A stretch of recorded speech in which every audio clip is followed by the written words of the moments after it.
Okay, so we should be live now.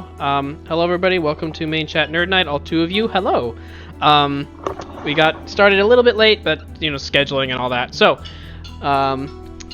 really quick recap of where we are right now. The party just finished... Your chat overlay's dead. What's up?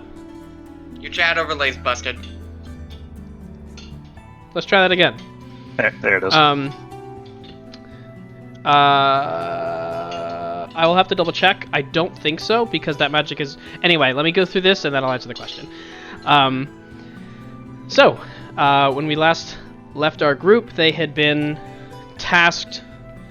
They have been given multiple tasks at this point. The one they're currently following up on is going to the city of Pitchfield to see if they can find the apparently kidnapped son of an old man that they found in the capital city of the, county seat city of Fandalo.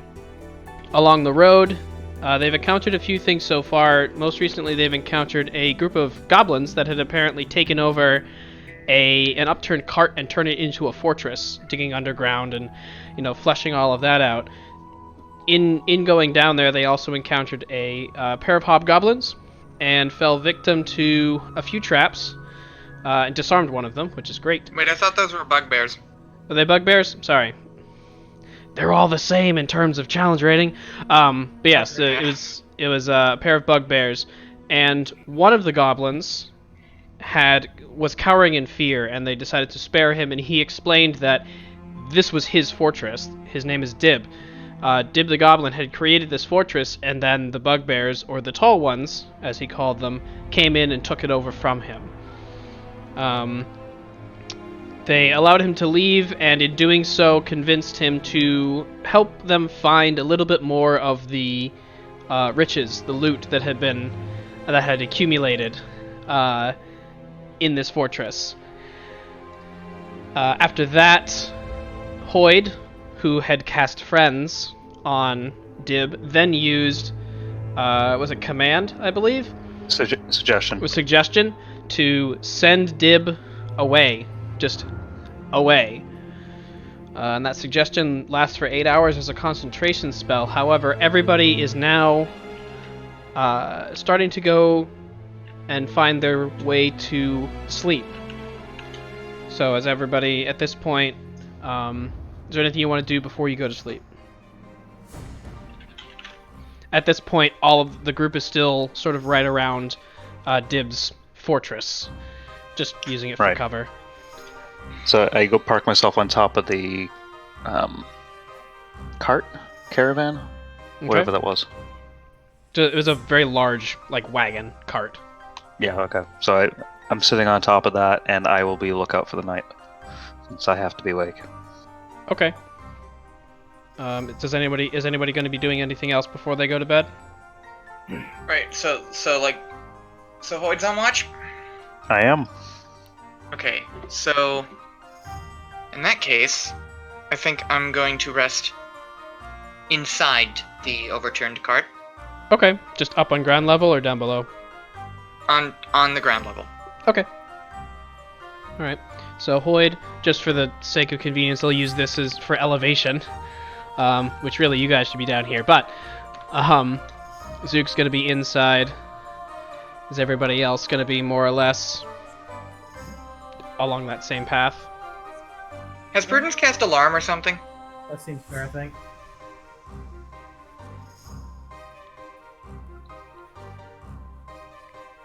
Okay, Prudence is opting not to cast alarm, leaving that to Hoyd. So each of you bed down as best you can. It's kind of dirty and kind of smelly inside there.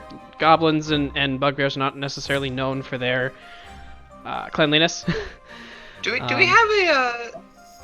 have an orb for that, or what happened to that? Prudence has the... I forget what I called it exactly. It's the Orb of Cleanliness, but it's more for a person. Like, a person can activate it and clean their person and their clothing. I see. There is the Prestidigitation cantrip, but I don't believe anyone knows it, so... I know it! There you go. You can use Prestidigitation As many times as you want. I'm gonna clean it. Okay. I'm gonna clean it. Okay, so you're taking, I'll say for the sake of brevity, it takes roughly half an hour or so just casting Prestidigitation on every, potential source of disgusting.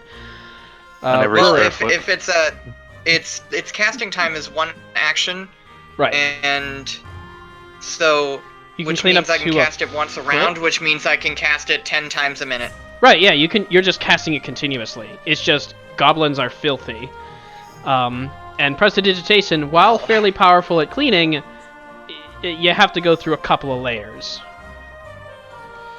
That's unfortunate. Yeah, it's unfortunately goblins. Prestidigitation, I just want to double check. Yeah, you can instantly clean or soil an object no larger than 1 cubic foot. Yeah, so more or less you're doing this a foot at a time, and it's, I believe it was 25 by 10, so that's 250 square feet that you're covering. So, Rurik, before heading to bed, you're foraging the area for potential potion ingredients. Go ahead and roll investigation for me. And while that's happening, Prudence, I don't believe, I'll have to double check, but I don't believe casting a racial spell from a scroll gives you you'd be able to do that, because it's the magic that's inherent in your person that gives you the ability to cast that spell rather than any specific knowledge about that spell. So 7. Alrighty. Yeah, it takes you a good while. It takes you about half an hour, 45 minutes or so. You do manage to find a couple of minor components, but nothing to really flesh out a full potion. If you'd like, you can put in your inventory. You can just say partial potion ingredients, and we'll go from there. But unfortunately, I currently have a listing of 2 for common potion ingredients. Yep. So this would be like you have 2.5 more or less. Okay. Not quite. You weren't able to find quite enough, but you were able to find some. How long does it take to craft these things again? I believe it takes a day. So healing potions specifically, I believe is a day. Yeah. Okay, we wouldn't have enough time for me to work on that. Not really, no. Yeah. I will probably take some time. Yeah. Other potions are a bit more complex, but healing potions are about a day. Are there other potions that I can make? Potentially. You could make common potions. I can give you a list of those. That would be cool. You don't have to do that now, but it's something I'd like to... I'm not going to do that right now. But yeah, so... Shigun, is there anything you'd like to do before bed?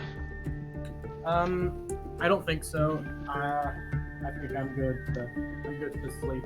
Okay, so you just bed down and head to sleep. Prudence, are you doing anything before bed? Not casting alarm, that's for sure. Sound the alarm.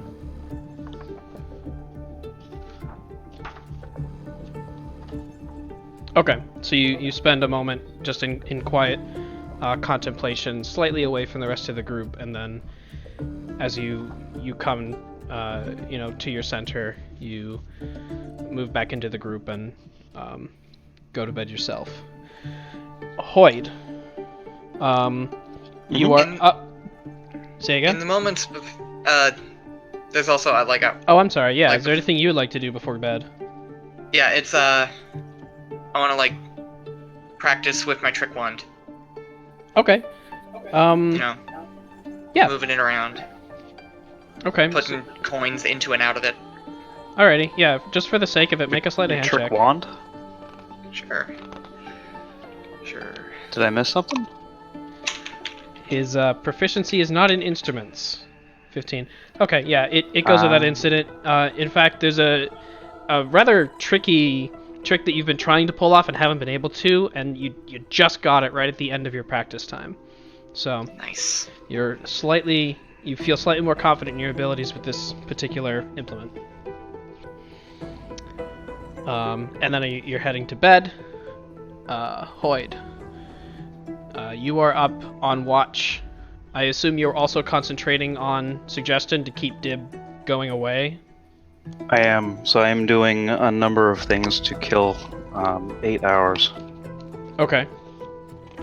So concentrating on suggestion, keeping that up. Okay. I'm going to...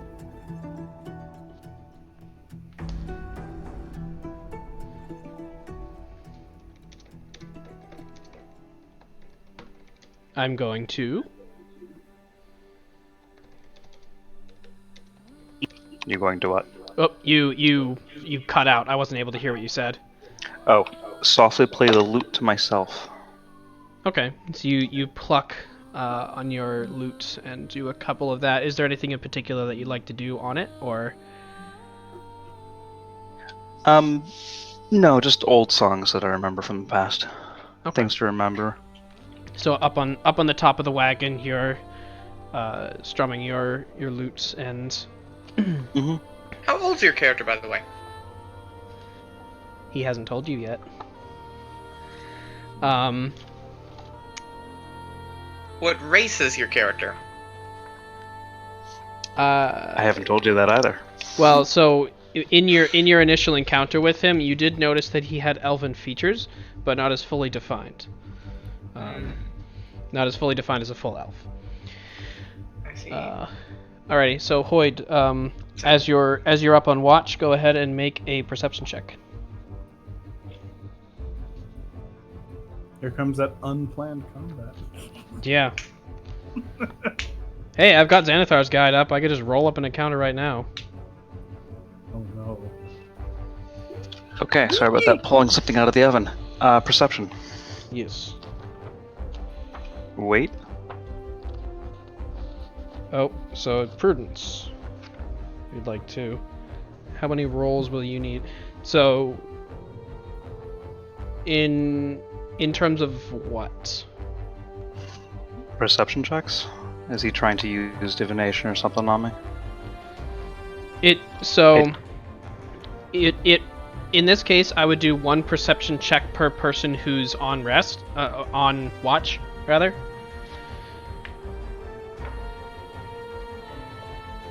Okay, so. Okay.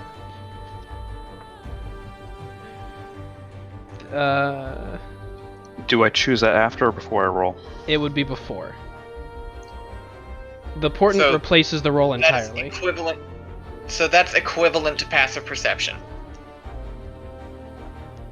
Oh. Well, depending on who you are. Yeah. And I'll take my roll. Okay. That's a 21. 21. All right. As you're idly playing your instrument, you're keeping an eye out. You turn towards the road, and you do see a couple of people do pass by on the road. A number of fairly large caravans, actually. Yeah, it's only a little better than 10, but nothing particularly jumps out at you as being that you would have to watch out for.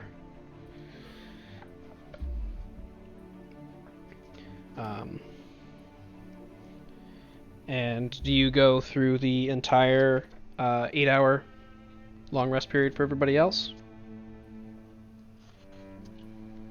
Do I go through the entire 8-hour long rest period? Yeah. Do you stay up and do the watch through the entire 8 hours, or do you go and get somebody up? No, I will. Well, I have things to do, so I will let everybody sleep. Okay. So during this time, there's other things that you'd like to be doing? I have new things. You cut out again. Did I really? A little bit. You said you have new thing. Okay. That's right. I have new things I'd like to inspect and play with and see what they are. Okay. Well, I believe actually they were given to both of you. So both of them were given to you, so we don't have to worry about who has what. Mm-hmm. As the night begins to wear on, you pull out the... which would you like to do first, just for flavor's sake? We'll do the bow tie. See what that is. The tie? Okay. So let's see. Gotta pull up that on my list here. So as you go, it's a small silken cravat, more or less. It's somewhat. It's hard to tell in the dark exactly what color it is, but you can tell it's a lighter color that's been lined with a darker color. Dark vision doesn't have color. And you go and you tie it on, and you look at it, and it looks very nice, and you feel that your fingers become slightly more nimble. What you have is a tie of delicate touch. Interesting.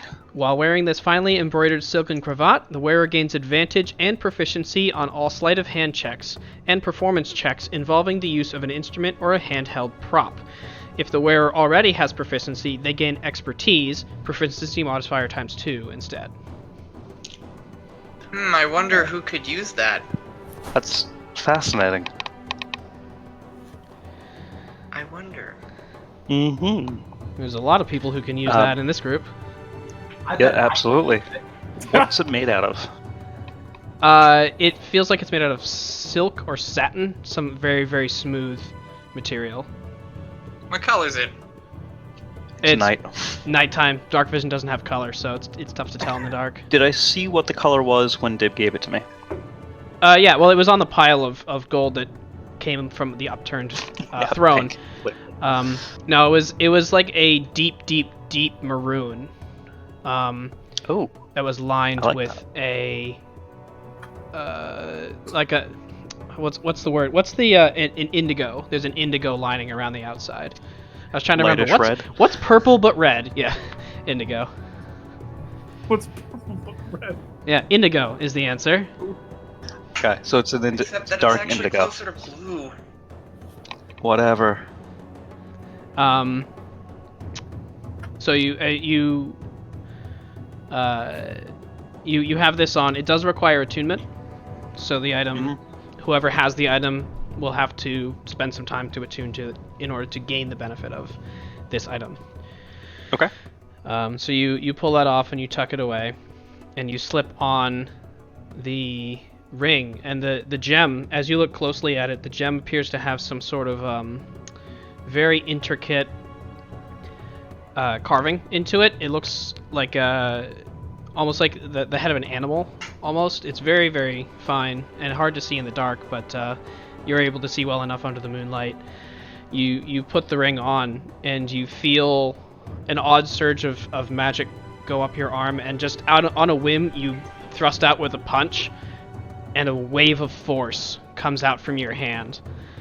What you have is a Ring of the Ram, which also requires attunement. The ring has 3 charges, gains 1d3 expended charges daily at dawn.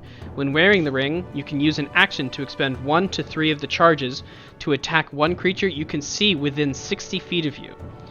The ring produces a spectral ram's head, and it makes its attack roll with a +7 bonus. On a hit, for each charge you spend... So, wait for it. On a hit, for each charge you spend, the target takes 2d10 force damage and is pushed 5 feet away from you. Alternatively, you can spend 1 to 3 of the ring's charges as an action to try and break an object within 60 feet of you that isn't being worn or carried.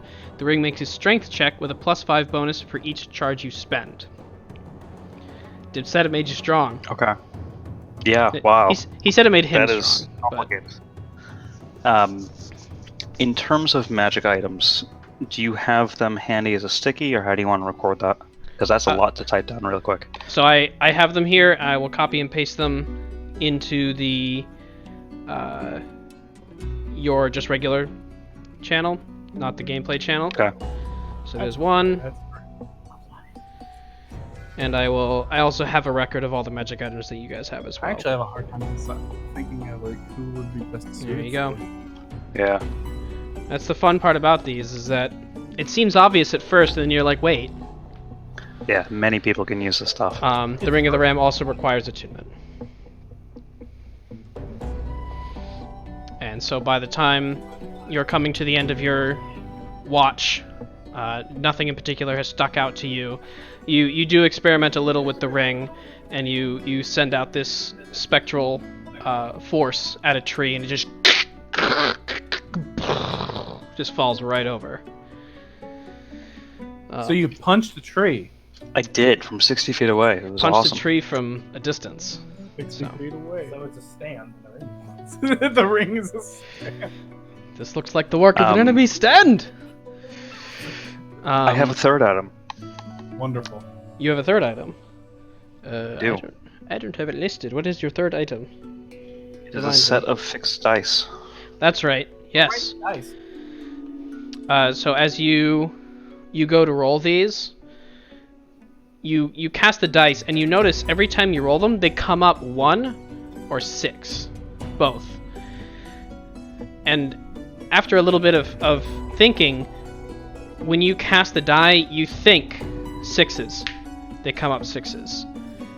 You cast the dice again, you think 1s. They come up 1s. The dice are a set of what is the I don't have the word of it right in front of me. They are mage's dice. So Ooh.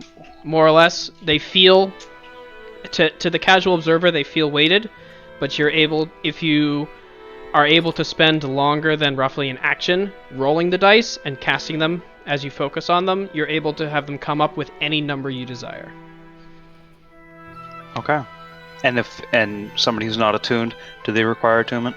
They do not require attunement. Anyone can use them. Okay, so if they're thrown by somebody who doesn't know what they are, they'll come up 1 and 6. Correct. They'll both come up 1s or both come up 6. Oh, that's less. Okay. You do notice when you cast the dice individually, they roll as would it be expected. They don't have any sort of special magical effect when rolled individually. They do have to be cast together. Okay. Mm-hmm. Alright, well, I have some new toys to figure out what to do with. Okay. So this is coming towards the end of your... Sorry? I would appreciate being able to add these dice to my magician's kit. But then again, I already have, like, rigged coins. Well, you have a... That will be a conversation for when you coin. awaken. Where's that voice coming from? Which, speaking of... This is out of character talk, I'm sorry. As you're coming down towards the end, it's just... Dawn is just beginning to break. And you realize you have stayed up all night, and you feel the magic of your suggestion spell wear away. And you have gone through the entire night, but you have now been more than 24 hours without a rest, so you do need to take a level of exhaustion. I slump with relief that I can let that spell go. And everybody else, as the sunshine starts to come in through the broken boards of the wagon and through the what would have been arrow and spear holes had you guys not filled it up with a web, the sun starts to come in, and you each come to wakefulness in your own time. No, hold on. They do not come to wakefulness in their own time. Is it dawn? Yeah, it's just breaking dawn. I start loudly playing my lute. Okay. Alrighty. So you, let me make sure I'm getting the correct instrument, because I always get these two instruments mixed up. It's a plucked string. Alright, so you basically, you jump down from the wagon, and you start doing that thing that, oh my god, I just blanked on his name, the blonde one in The Road to El Dorado. And just start very aggressively strumming on your lute. Can I use Minor Illusion to silence the sound? You mean like Miguel from... Miguel, that's the one. That's exactly what it's Miguel, yes. Yes! I don't believe Minor Illusion can be used to silence, but let me double check. You I don't Draw think my it sword. does. You can't. You can't use Minor Illusion to silence. You can only use it to create a sound. So there's that. Good morning! But it can, you know, the volume of Minor Illusion sounds can range from a whisper to a scream, and it can be any sound of your choice. So I leap to my Wait. feet with my sword drawn, but then sigh when I realize what's going on. I assume I can't. I assume I can't pull an audio engineer and be like, oh, I'm going to use minor illusion to create an identical copy of the lute playing, but it's frequency inverted, Nah, so that they cancel you- out. you can't exactly cancel the sound waves. That's slightly beyond So- your mental calculation abilities of an average That works in human, real of an life, average. But yeah, no. gnome. I mean, I was it not was a expecting to get away with that. If it was a constant sound, sure, but I'm a bard. It's not constant. I sit bolt upright. Far from it. What gorgeous music is this? No, actually, no. I'm going to cast Mage Hand and just remove the loot. Remove. Okay. I'm gonna use, and my Mage Hand's invisible. Make a strength check for the mage hand. Hoyd, make a strength check. Mage hand is strength based. If you're trying to grab an object away from somebody, I don't believe it has. Oh. I will say. Okay, wait. I Does will the say. Mage Hand have different strength than my own strength, or do I just Ember? use my strength? Say again. Yep. It's not gonna matter.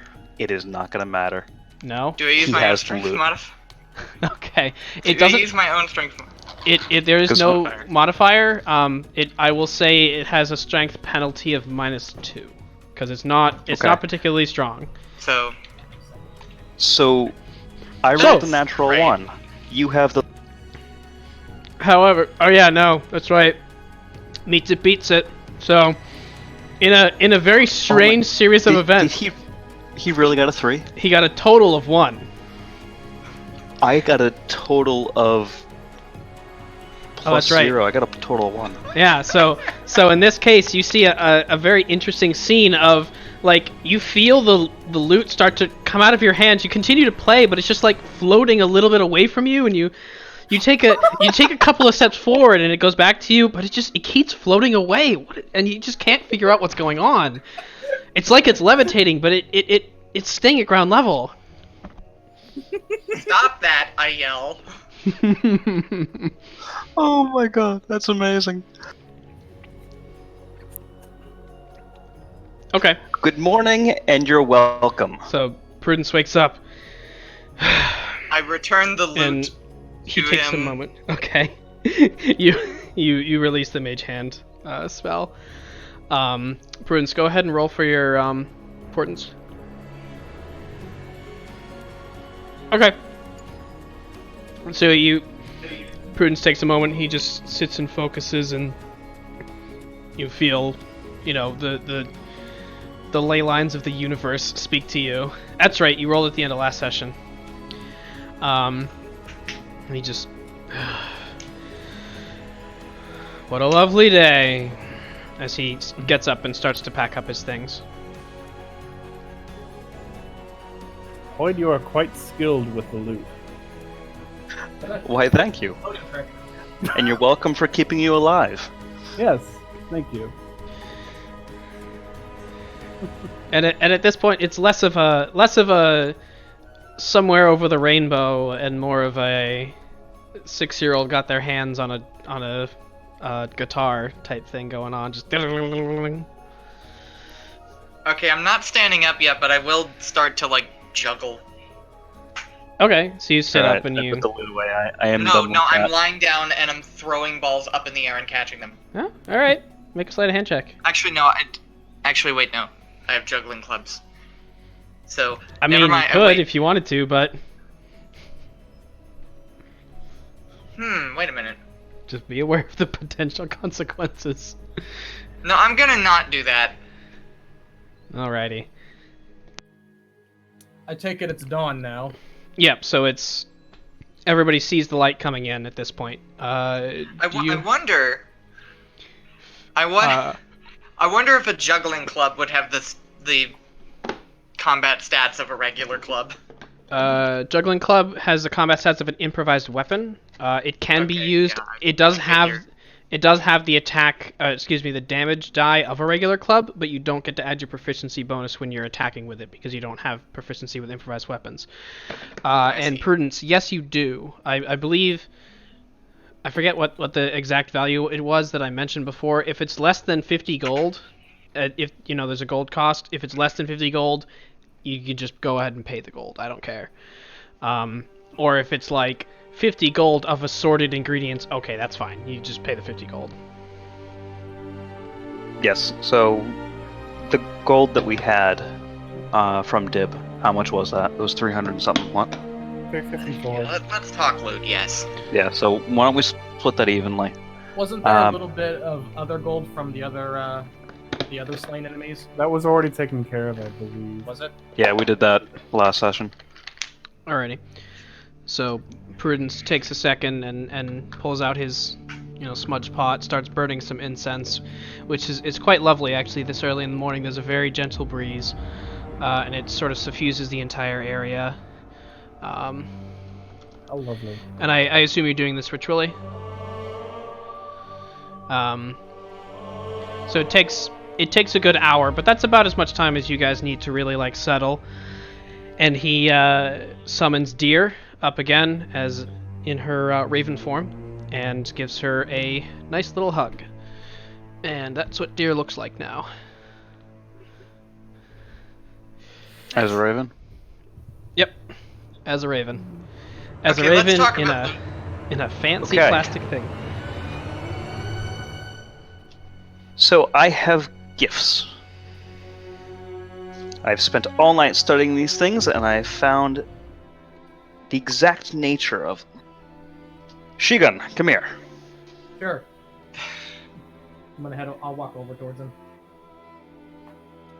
So I'm going to demonstrate what this thing does as I go try to punch another tree.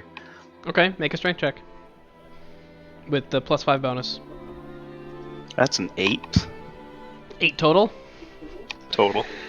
Okay, so you go, and Shigun, you see Hoyd's fist flash out, and about 30 feet away, you see the bark fly off of a tree, but no other substantial damage. But you do see that a substantial hit did register on the tree. Whoa. I swear it worked better the first time. That's still very impressive. I thought you would like to have it. Well, I won't say no to something that powerful. The first of many gifts. Here you go. Well, I thank you then. Alrighty. So of note, because this is passed on, one of the charges has been expended. That's fine. So you have 2 charges right now. And then at each dawn, it's 1d3. Charges get restored.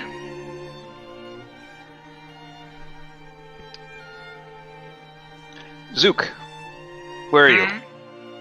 I'm here. I'm gonna throw the dice at him. Okay. I will catch them. Make a dexterity check. Just throw the. Like underhanded, not like overhand trying to hit him in the head. Still. Do I make this with proficiency? Yes. What about me? You're fine. So it's... Okay. 19. Yeah.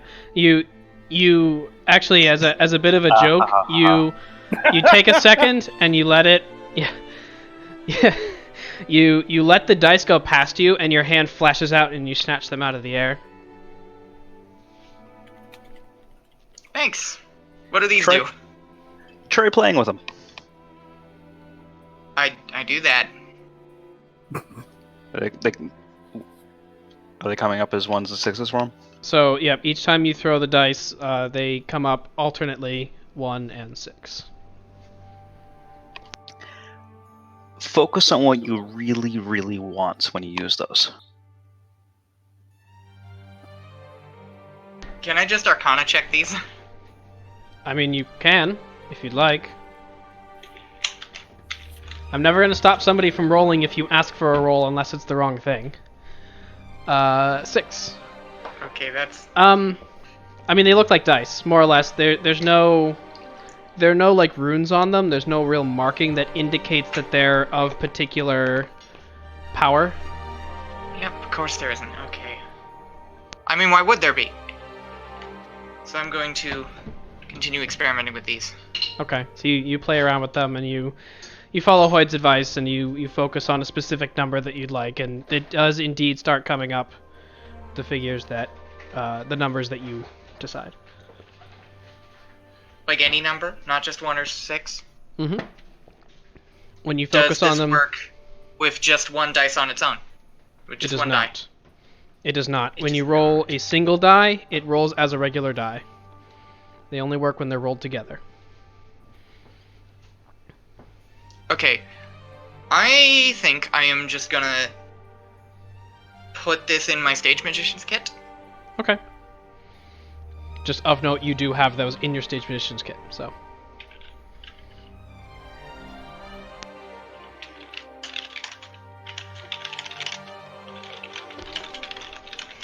And then I'm going to put a noose handkerchief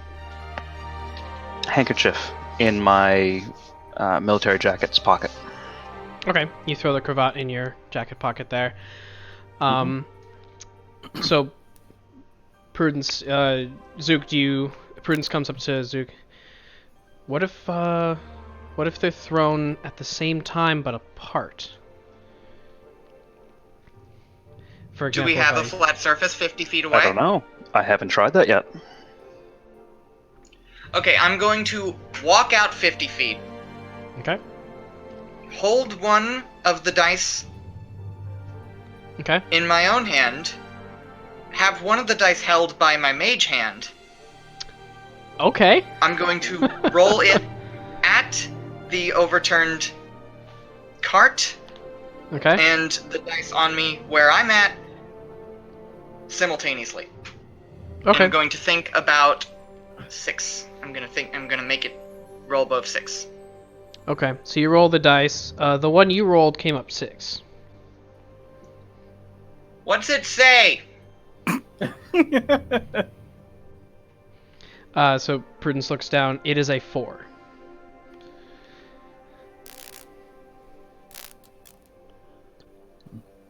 I return to the hut.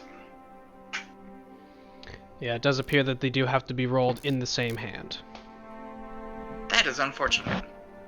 If only I were 50 feet long, Yeah. If only.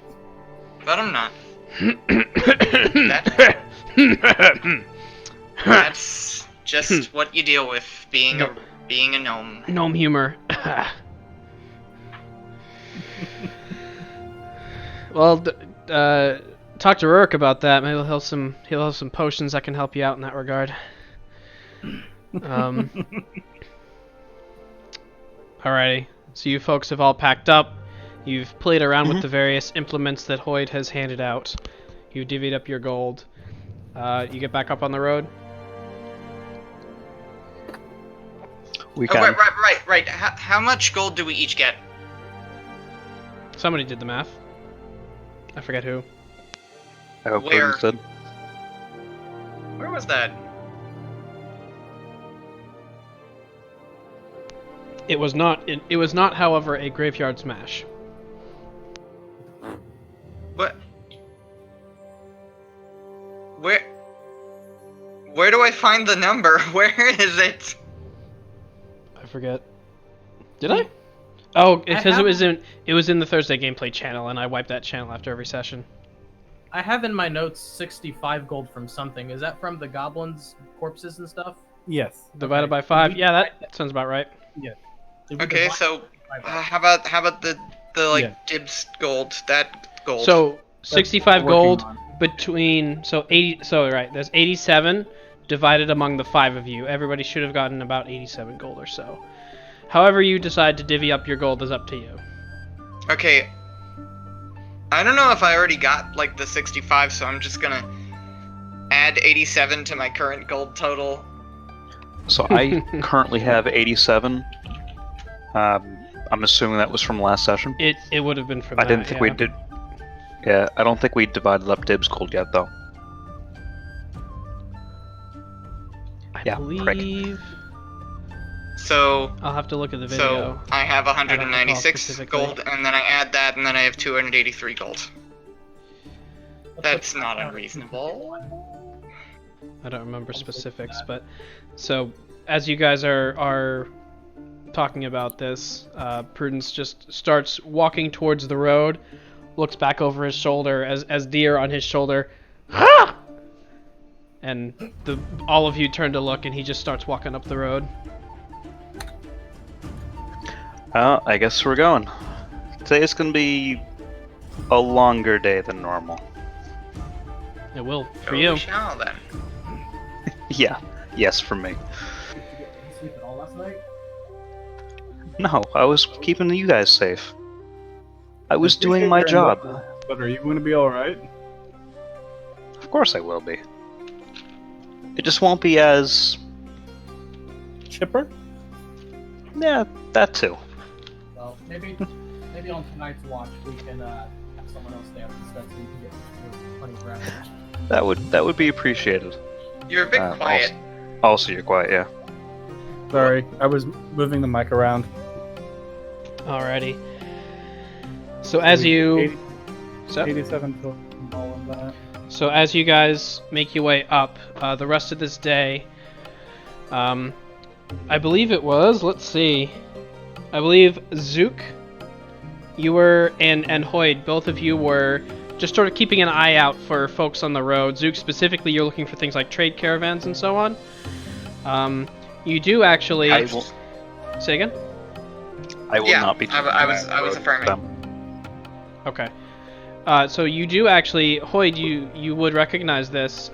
You do actually come across one of the relatively large groups that, Hoyd, you saw last night. They're traveling at a slower pace than you. They just have more people and more carts and carriages with them. So you do manage to overtake them on the road. As you pass by, you do see it's an entirely dwarven group. There's about... You see 8 dwarven guards that look relatively well armed, and they are escorting 3 wagons, each being carried by their, various beasts of burden. And they, as you pass by, they don't show any signs of specific aggression, so they just kind of nod at you as you go by. This part of the world, they would have oxen. Can I identify their guild affiliation? Sure. Make an intelligence check. Just to see if you know.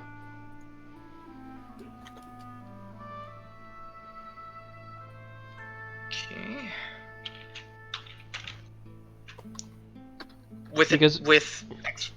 With proficiency?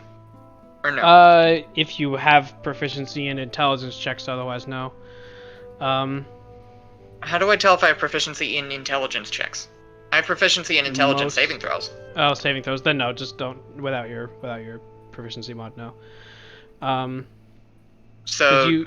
There is a relatively prominent crest on the sides of the carts. Okay. I need not have worried. Yeah. Okay. Yeah. You recognize actually the emblem on the side of the cart. It is, now I gotta look at the atlas because I don't remember what it looks like. Hang on. Let's see. We're like 85, I think, or 55. Flip to the page that has Sundi on it. There we go.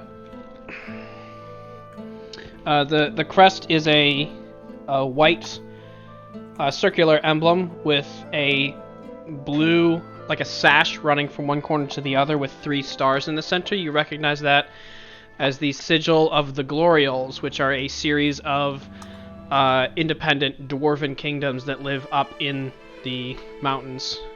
It's somewhat contested territory between Sundi and the Gloriols having their own independence. Could you spell that? Yep. Sundi claims dominion over these lands, but also doesn't... there you go. Yeah, the Gloriols. Sundi claims dominion over that territory, but the dwarves and the Gloriols don't think so, and they're also extremely ferocious fighters, so they just kind of live and let live.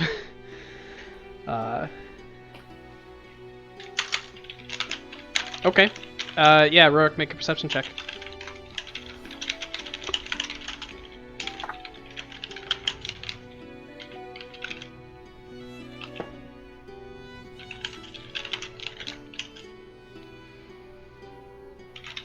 Okay.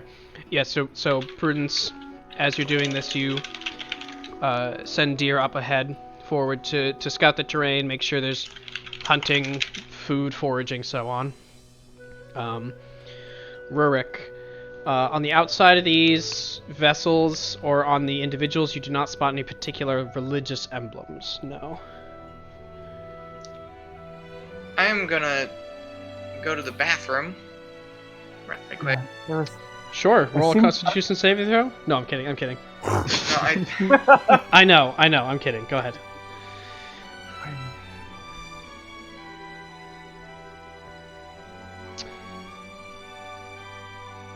Remember, there was something.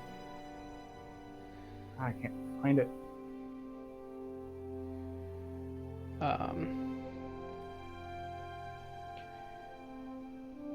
I remember this name. I really came across something relevant. The Gloriols? Yes.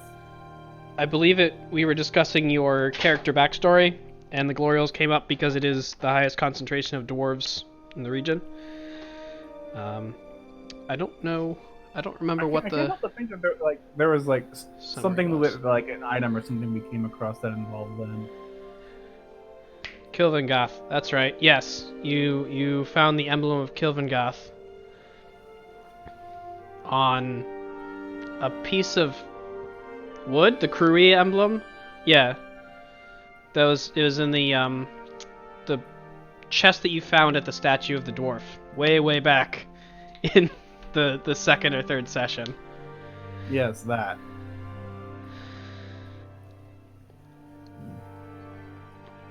What the heck? You do not see any specific clan, so this too, well, he's not here, but Zook was the one who was looking. There were no specific clan emblems, just the general, what's the word I'm looking for? Nobility crest of the Gloriols. Sigil? I'm back. Yeah, sigil.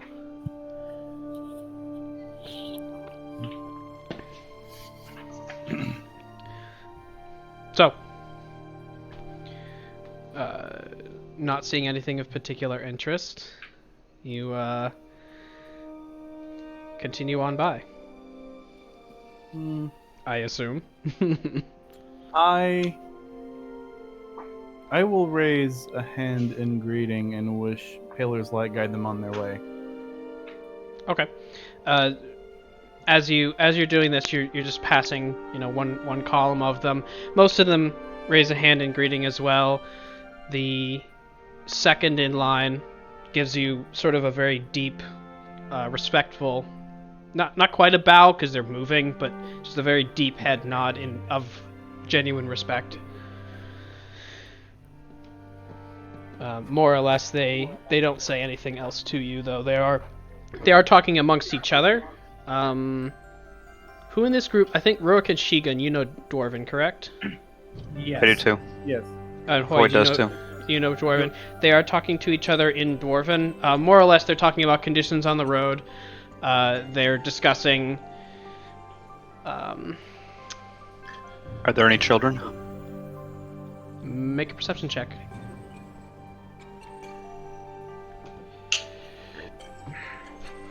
And Prudence 10. knows 10.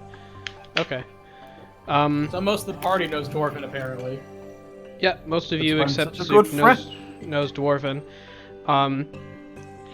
Of note, and if I can spend a spell slot to know Dwarven. if you would like, if you I find really it, don't want to at this time. if you find it of particular need, if you find particular need to do so, you do With know. exhaustion, I take a disadvantage on that, don't I? Correct. It's an ability check. That's right. All right. No, okay. 10. 10. Alrighty. You don't hear the voices. How do I phrase this? You don't hear the voices of children. You do, however, hear, as they're passing by, when Rurik comes by, they fall silent. But when the rest of you are walking by, they are talking amongst each other about the various things. One of the things that comes up is,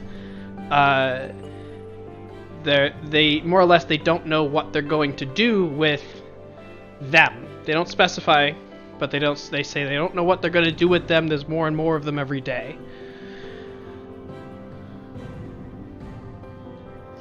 Okay. And Rurik, just of note, as you walk past, all conversation stops because you gather they probably don't want other people hearing about their problems. So it would seem. Does this So- word, Are they, does this gossip spread in the party, or do it? What? are they coming from the direction that we are heading? No, you're actually walking alongside them. You're traveling in the same direction, but because they have, large cargo, they're traveling more slowly than you are. So you're more or less overtaking them on the road. Oh, okay, I got you. So I don't have eyes on any children. I only hear.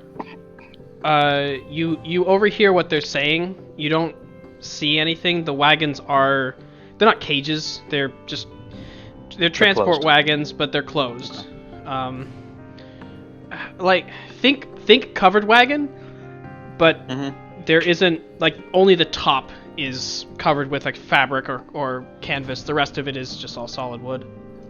So high side. Okay. If there was a kid that I could see, I was going to do something, but I can't see anyone. All right. Do I get to know about any of this? Does anyone tell me about this? About what they're saying? Yeah, this all information.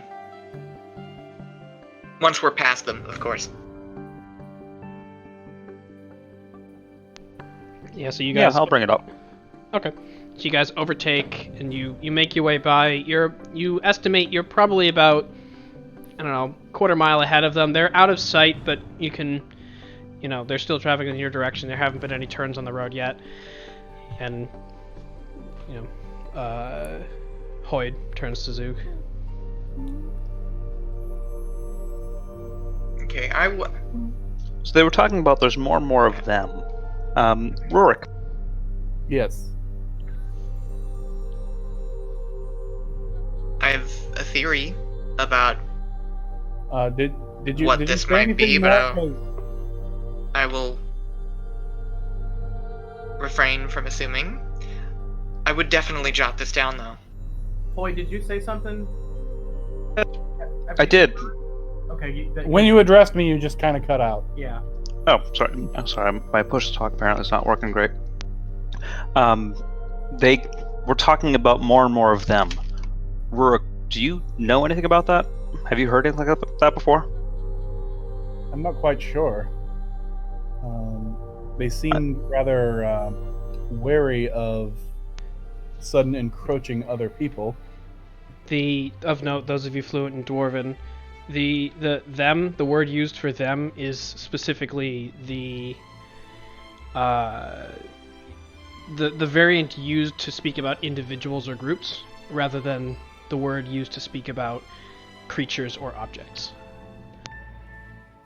So it could be assumed to be like a group of people or individuals. Something that's living, essentially. Something like pox. It could be. But this is the first I've heard of it. I have encountered information to suggest that one of the houses is involved in slaving.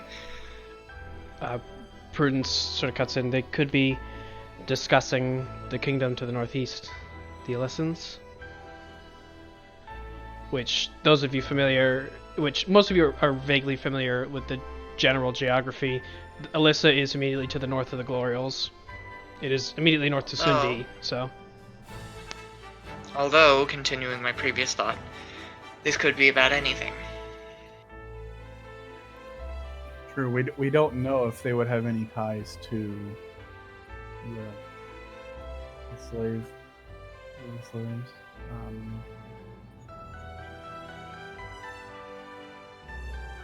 I'm really not sure what to make of this. Which, actually, so Shigun, you would be vaguely aware, just there's a very tense relationship that Sundi has with Alyssa, so Okay. they're not exactly well known for respecting national borders.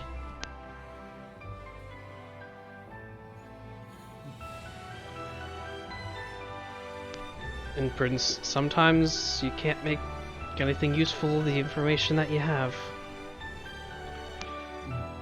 Should we hang? That's why you collect it. Well, we could find a suitable hiding spot and wait for them to pass and do a bit of eavesdropping if we wanted to find out more. But they might take notice of our absence. Well, I don't imagine they would take notice of our absence since we're traveling faster than them anyway. No, that's a good point. But at the same time, I don't see a significant enough reason to bother. I don't either, and I'd also rather not earn the ire of 8-armed dwarves and guards. The goblins are one thing, but I'd rather not cause an incident. Well reasoned. Especially since they're guards for a caravan. You're a bit A quiet. fight with them would not be a pretty one. If we really wanted to know, Zook, you could hang back. I mean, I could. Stay hidden while we keep going on. You can make it back to us. I'm not gonna do that. That's totally fine. I'm merely suggesting what you can do. Noted. I still think it's too risky, so I agree with you. Well, I am content to carry on. Alrighty. So you continue carrying on in the direction you were traveling. Towards the end of the day, I believe you're getting towards the end of the third day of travel. You off in this way off in the distance, you see a small city, a small town rather. Let me double check. Okay. You see a small town out towards the edge. Zook and Hoyd, I believe you're both familiar with this location. You're coming up on the border, the county border between Fandalo and Brenethar. Alright, I got notes on this place, I think. I have a small little quip that I think is funny. Every now and then I've noticed you do that da-da-da-da sound. I like to think that's your loading screen sound. Pretty much. That's when I have to. Yeah, that's when Floating his brain. when I'm picking up my notes and trying to find the right page because I don't earmark anything like an idiot. That's you rendering the game. Yeah, that's you've connected to the server and now we're just waiting for the information from the client to load in. So what are we coming up on? You're coming up on the town of Ninevek. Got it. Located, it's in a fairly dense forest. It's located on the border between Fandalo and Brenethar counties. It's just becoming dusk, and the town is roughly, I'd say, another 2 hours off or so. You'll get there at night. Sounds good. I think we can finish the journey, even though it will be night soon. I know this Yeah. place. I've been there. We'll push forward. Any Okay. good You've been here. hints? You've been here too. There are, well, perhaps not as good as the ones in what was the town we were leaving? Fandalo? And, Yeah, Fandalo is the city you just left. Not as good as Fandalo, but there are some good ones. Well, that's okay. I'd rather prefer a bed than sleeping on the ground for a fourth night in a row. They certainly do have that. You need not worry. So, Zook, you've been here too? Where have you played? What do you mean played? Oh, you're an entertainer, aren't you? Well, With that outfit? Of course, yeah. Very observant. So yes, yeah. It doesn't take much I've to be played here. observant of this flashy being as you. Point. As I assume you're an entertainer. You could just be a clown. I don't know. That's also a kind of entertainer. Well, if we go back to the city, he's technically my personal court jester. That's the story, yes. That is the story. I don't know, you seem pretty convincing. But anyway, yes, I have played this town. I've also played in this town. Where would you recommend us staying tonight, though? I know where I'm going. I just don't know where you're going. Everybody scrambles for their DMs to see what Well, I what inn do you messaged prefer? you. Oh, I'm certainly going to stay at the Moody Manticore.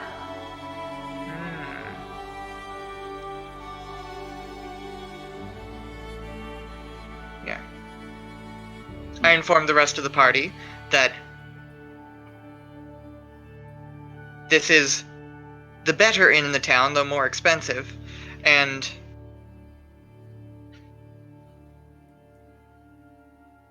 I will ask the party whether, like, this is the inn they would like to pick. It's less homey.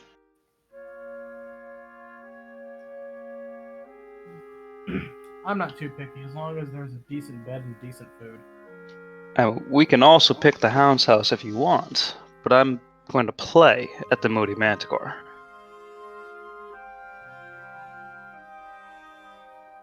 Well, maybe you could pick the you could play the Manticore and I could play the house, and That could work. It seems fun. You can divide your audience. So where then would we bunk?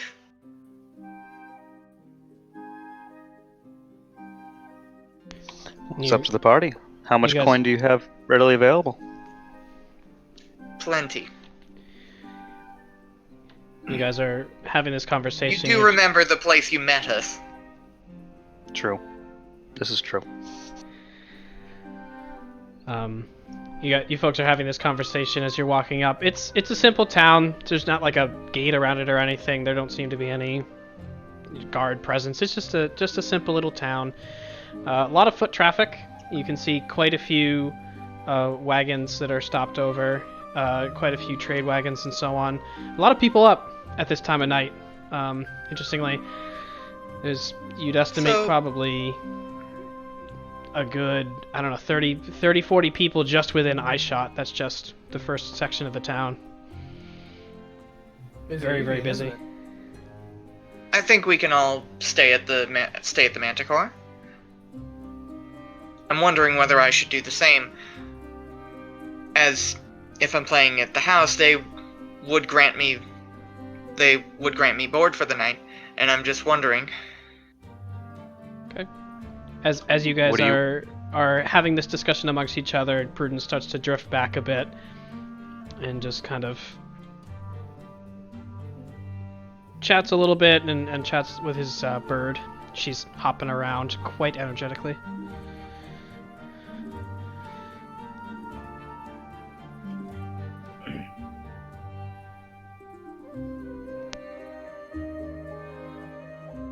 How can I answer Prudence's question about what kind of people live there? I'm assuming mostly human. So let me double check and pull up my notes on this place. Ninevek. May I pass notes with the DM for a second here? Yeah, you can DM me if you want. So Ninevek in particular tends to be quite diverse. There's primarily elven and human, as is the rest of Sundi, but there is a healthy population of dwarves, some of the less common races of elf. There's even a couple of halflings and gnomes that wander through every so often. It's the main hub between these two counties. So despite being a fairly small town, there are a lot of different people here. I do have a question, Zook. Or Rurik. I have a few errands to run in this town. Have you been here long? To Zook in particular? Ember, have I? Have you just been here often, or been here much? I would say, I mean, during your travels, you've probably been here through here once or twice. Maybe not enough to necessarily give someone directions to anywhere in town, but you could definitely find your way to the Manticore or the Hound's house, or you've probably heard of the Jolly Abbot as well, but you haven't been there yourself. I don't believe. You could direct people to the amenities. Maybe not everywhere, but the important places. So, yeah, I've been in the town just long enough to be comfortable with it. Okay. I am in need of a tailor. I'm not sure if you've seen one around. I have decided that I'm going to rest with the party at the Manticore. Okay. In reference to your question, you do know a very fine tailor, not very far from the Manticore.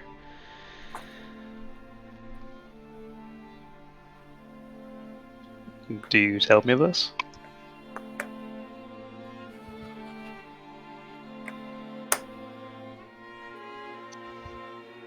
How do we know that? Zook? What? Hoyd. I asked if you know of a tailor. Do I know of a tailor? I don't. Or do I actually? You Ember, do know. I? You do know one. Okay, so yes, I tell him about the tailor. Yeah, it's not far. This person, the tailor in particular, was responsible for repairing one of your the capelet after a rather unfortunate accident. But yeah, you're familiar with this Yes, tailor. so definitely a glowing recommendation. I thought Hoyd was asking you whether he knew of a tailor.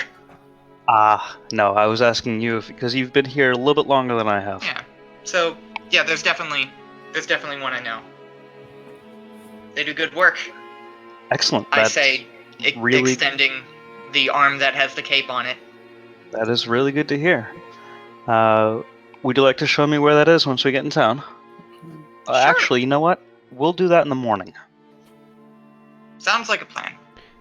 As you're just getting to this line in the conversation, those of you who have been here before, Hoyd and Zook, you recognize. You look to your right and you recognize the Moody Manticore. It's a fairly subdued location. There's a small sign on the outside, picture of a manticore, but you don't see a very large or boisterous crowd. You do hear a little bit of music coming out, but it doesn't look like a very popular inn for the lower classes, as it were. What time of day is it? It's night. It's past sundown. It's about 2 hours past sundown. I gesture to the rest of the group. Here's your stop. This is the Manticore. Why, thank you. Seems like a decent enough place as any. Is there some sort of festival or the like going on? It is incredibly busy here. In town in general. I don't think any of you would Would know I that. know if there's an event? I don't believe you would. Well, you wouldn't. You haven't heard of anything during the time you were here.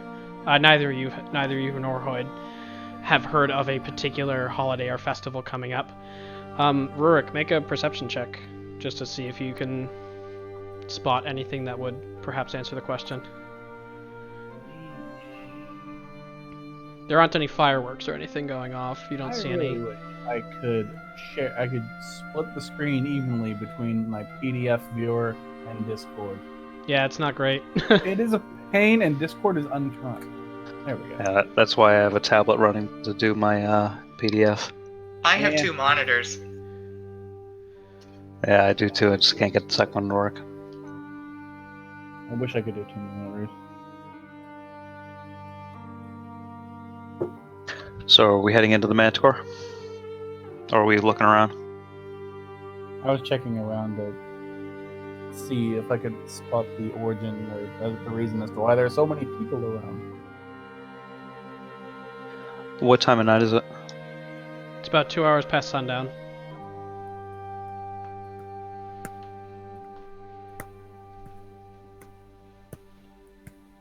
It is busy compared to most other towns you've been to at this time of night. I did roll a thing. Oh, it just didn't show up. Let's fix that. There we go, 19. Looking around, you don't see anyone that looks out of place. You don't see anyone that looks like they came here specifically for it. No flyers, no flags. You know, no children skipping down the street with a spinner. As far as you can tell, this is just how busy it is at this time of night for this place. I guess it's just a bustling town then. So, I will go to the Hound's house. I will play the Hound's house, and have we got any of the paperwork Larasa asked for?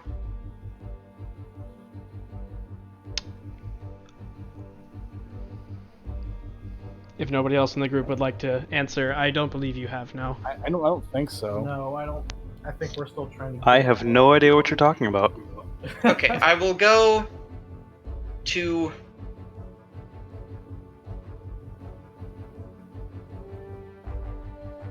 the Hound's house. I will play the Hound's house. What town were we going to? I need You to were get him. going to... Going to Go ahead. Pitchfield. So Zook, Pitchfield. if you Okay, would like so to I will play go- tonight, go for it. I'm not really feeling up to it tonight.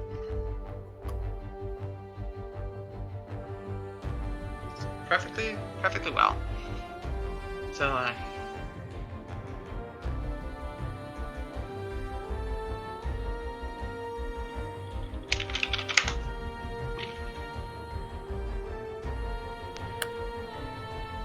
So, I will go and play the Hound's house. But also, I have two objectives. I will see if I can get any information regarding trafficking to or from Pitchfield, and I will see if I can get in contact with a forger of documents, get any information about that. Okay. I don't expect to find much, but Okay. I will have a look. So does everybody else more or less go to the inn, the Manticore, or is there anywhere else you'd like to go this evening before going to the inn? I'm fine. I'm just gonna go to the end. I may go watch Zook play. You know, I think I will go watch Zook play, and then I will retire to the Manticore. Okay. Alrighty. So Hoyd and Zook. I'll be doing my dealings in Thieves' Camp then. I mean, I was already going to do that. Okay. Good luck with your endeavors. Okay.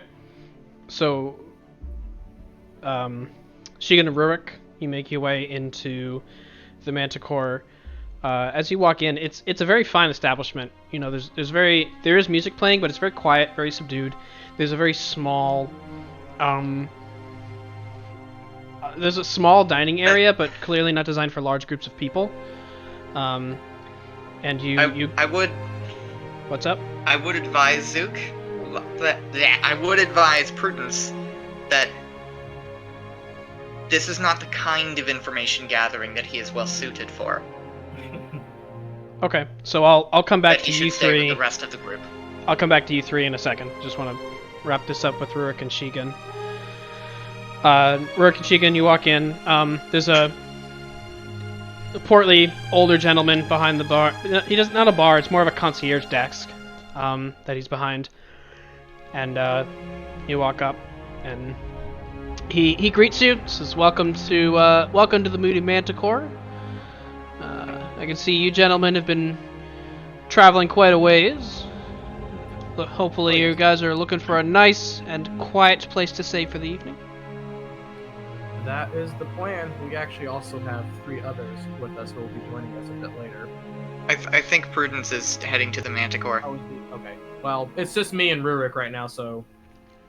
Okay, so this is like, I'll come back to you 3, and then I'll finish with Rurik. It's like a 5-minute period anyway, so... Yeah. Just like running in parallel.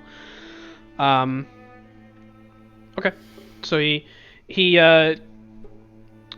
the gentleman's wearing a very finely embroidered vest over a very crisp and clean white shirt. He sort of hooks his fingers into the sleeves of the vest. He says, "All right. Oh, there's going to be, what was it, 5 of you?" That's correct. All right. Well, we usually charge about $1 per person. $1 per person, and then another gold on top for each room. So, you decide how many you'd want in a room. There's 2 beds in each room.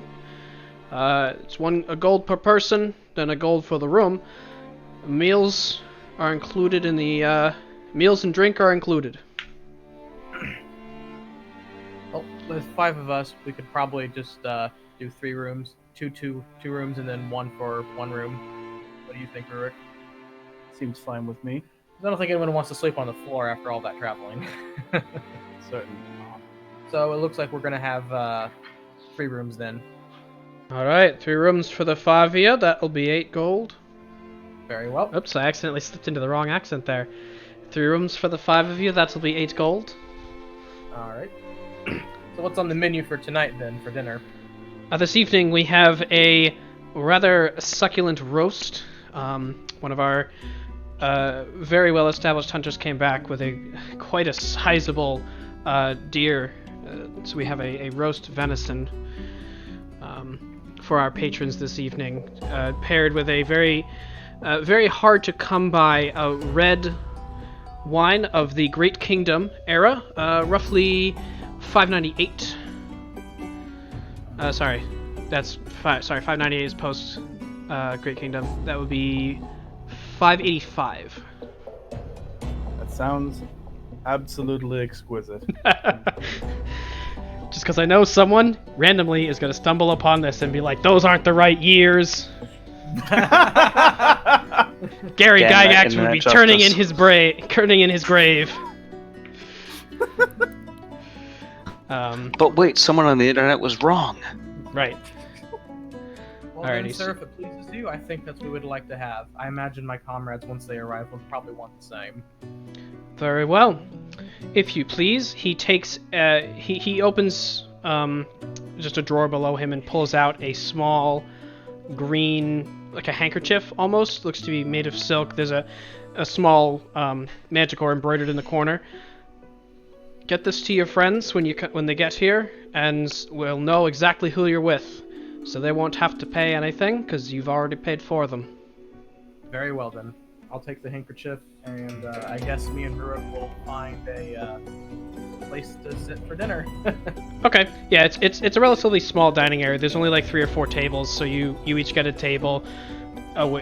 Somebody comes by with the meal. There's no waiter because everybody gets the same food because it's fancy dining, and they tell you what to eat. That's right.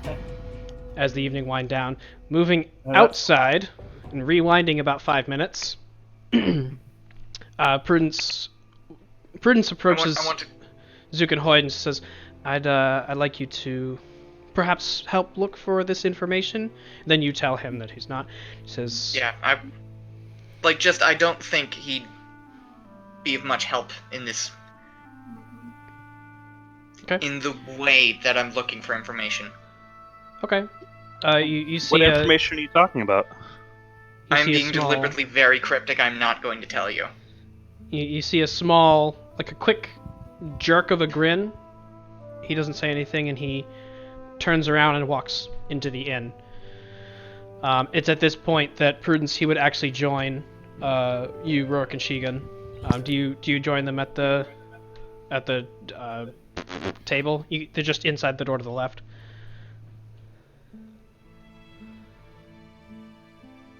Okay. Now I have to pull up the chat because that doesn't, the overlay doesn't show your entire message. Okay. So he. Okay. So Prudence, do you stop in? Well, you have to stop in with Rurik and Shigun anyway for the room. Or do you go to the desk and get another room without consulting them?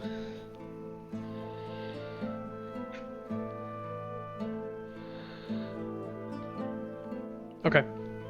So Prudence walks in, he runs into Rurik and Shigun, and you have a small discussion.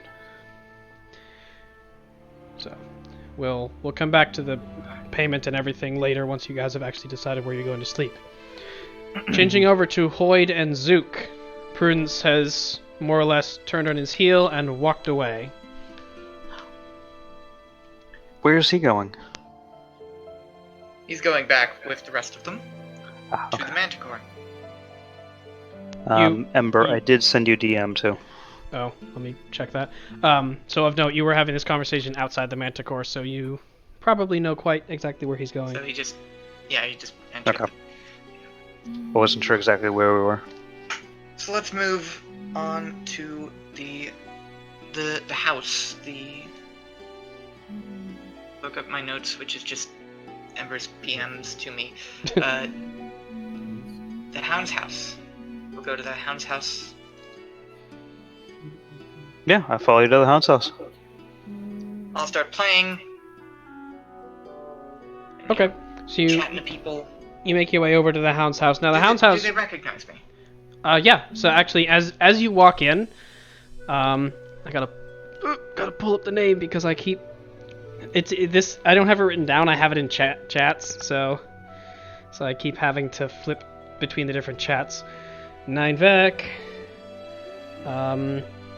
Hound's house. So a younger female human, younger woman, looks up from the bar as you enter, making your entrance. Oh, there he is! Flash! How you been? Where the hell you been? It's Around. been however long. Oh, Alright. no. No, No, Zook has friends. No, Zook has friends. yeah, imagine that. So yeah, here for playing, here for a room, here for drink. What's on the menu for us tonight? And as she's passing through. Sorry. okay, as she's shouting across the room, this is a pretty big establishment. There are a lot of people here. It's very much a much busier tavern. It's a tavern with an inn attached, as opposed to the Manticore, which is just an inn. So there are quite a few people around. There's lots of talk. There's music going. And which reminds me, I need to switch over to that soundtrack, because that'll make a hell of a lot more sense the way I'm describing it. Whoop. Not that one. That one. I'm gonna split away from Zook and head right to go talk to her. I'm in the Okay. middle of a journey at the moment. And Hopefully when I get a free day, I'll pass by here and stay a few nights. well, you and me both are looking forward to it, huh?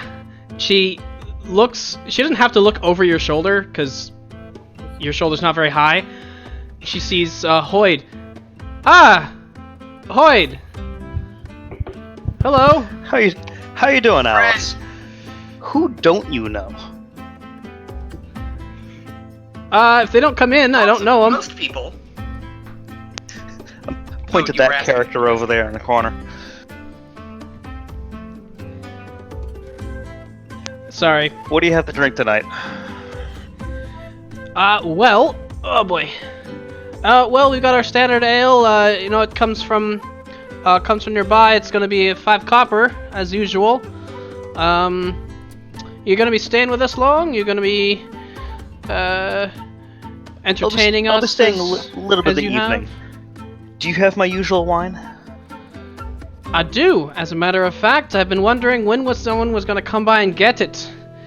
I do have taste. Yes, you do.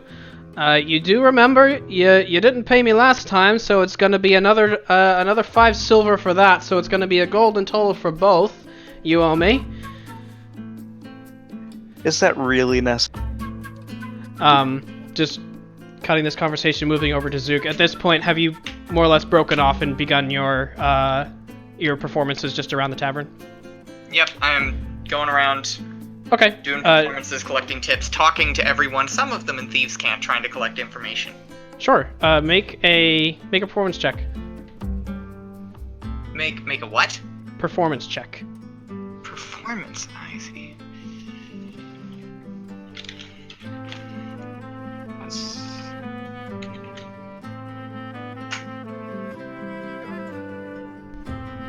Critical hit. So that's a 20 plus what? Ugh. 24. Alrighty. Yeah, so it as you're going around, due to the nature of the clientele, you are getting tipped, as is expected of the traveling gnome magician, that you recognize a couple of patrons, good 3 or 4 patrons. Most are travelers same as you passing through, but you are able to accumulate a good amount of lucky night to stay. Yeah, a good amount of copper. In total, I'll just summarize this for the whole night. In total, you rack up about 15-ish gold pieces, just in copper. So this is heavy for you. Couple of silver pieces as well. Then at this point, that's just so I know what's in the background. I'm going to move over to Hoyd for a bit, and then I'm going to come back to you to do your thing. 98 gold total. So Hoyd, you're over at the bar, smoozing up to Alice. Yes, I am.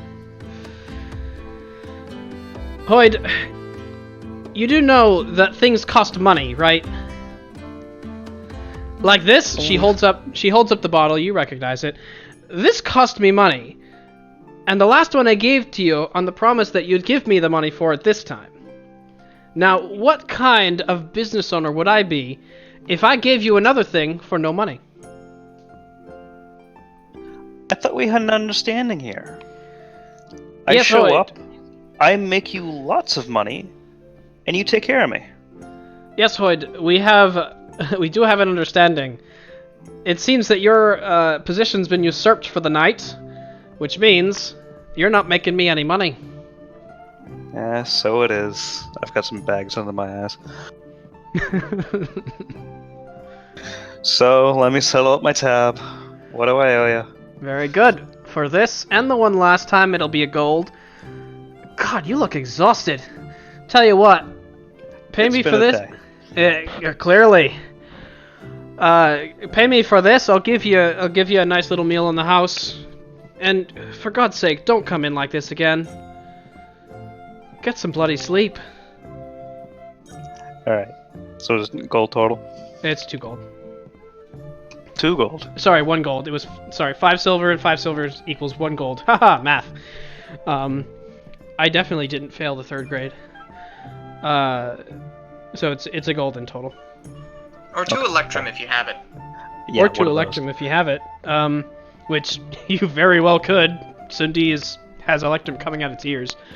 Mm-hmm. I'll throw 5 silver down on the table. No. You'll just the 5 silver? No. 2 gold, gold and 5 silver. Okay, gold and 5 silver. See, that's what I'm For talking the about. consideration. Now you're speaking my language. She scoops all the coins off the counter. She leans to the back. Oi! Hoyd's back! Get him some food! And soon enough, a pretty sizable meal plate comes to you. Various meats. There's a meat that you don't recognize on it. A couple of fruits, vegetables, and so on. During this time, is there anything that you'd like to be doing, or are you just going to be keeping an eye and ear out? I'm going to be keeping an eye and ear out and professional interest in Zook. Okay. Make a just a general perception check to see how you do. Yes, That's it's meat. Crap. It's a meat made of recently slaughtered imitation crabs. That's a 10. Stupid exhaustion. It's a 10? Alrighty, good to know. Zook. As you're wandering around, you recognize and acknowledge your contact. Hang on one second. you recognize and acknowledge your contact. Throughout your performances, you make your way over, and you're you're actually being very clever about this. You're performing for one table, and to them it sounds like nonsense words. You're talking about your performance and watch as I do this, and then some other nonsense words and so on. The person to your side is understanding what you're saying. You're more or less speaking in Thieves' Cant. Not more or less, you are speaking in Thieves' Cant to this individual. So what would you like to say to your contact? Well, there's two specific things that I'm asking after. First, if there's any information regarding human trafficking to...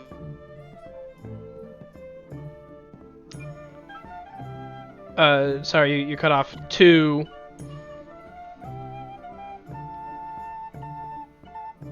Uh-oh. No, he's been abducted. Did we lose you?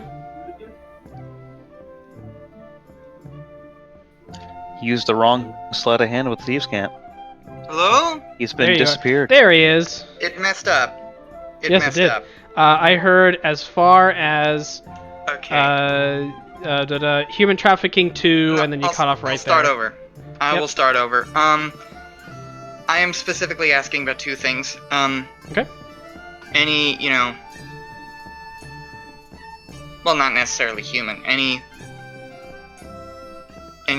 slave trafficking or trafficking in general, like transfer of persons to Pitchfield, and more prominently,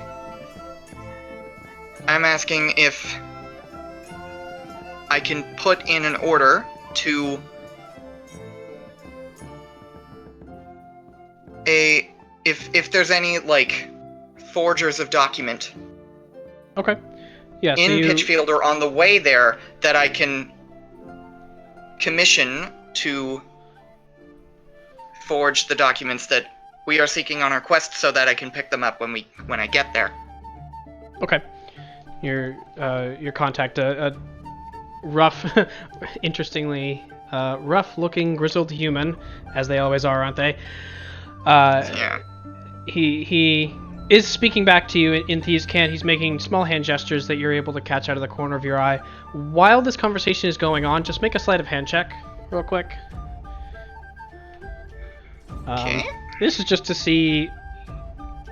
Hoyd won't know what you're saying, but I'm gonna see if he sees you doing anything unusual. Or notices you hang out by this table.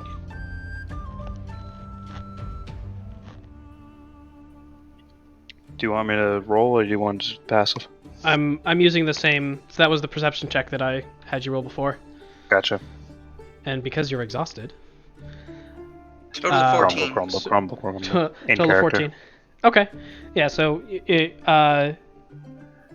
Hoyd, you're more or less grumbling into your drink as Zook is going around. You don't notice anything particularly out of the ordinary. Your contact leans over the table and he's making his motions. He's speaking his nonsense words back to you in Thieves' Cant. He says, "Well, the trafficking isn't something that we usually dabble in. There are much more powerful organizations involved, and we try to stay out of their way." Understood.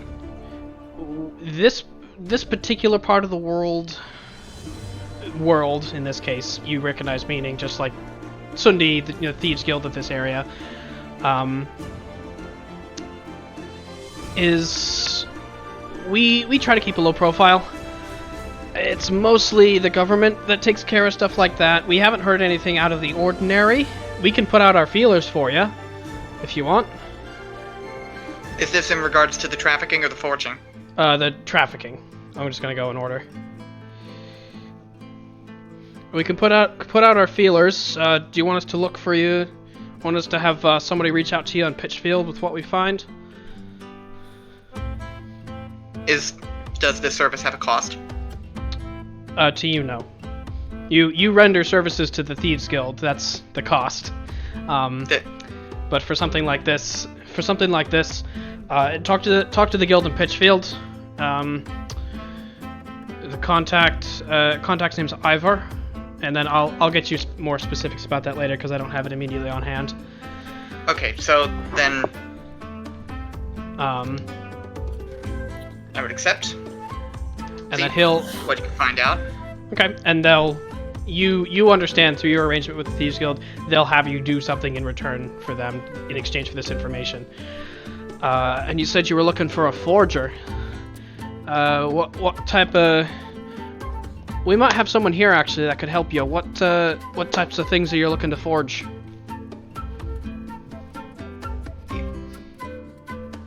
I'm just looking it up.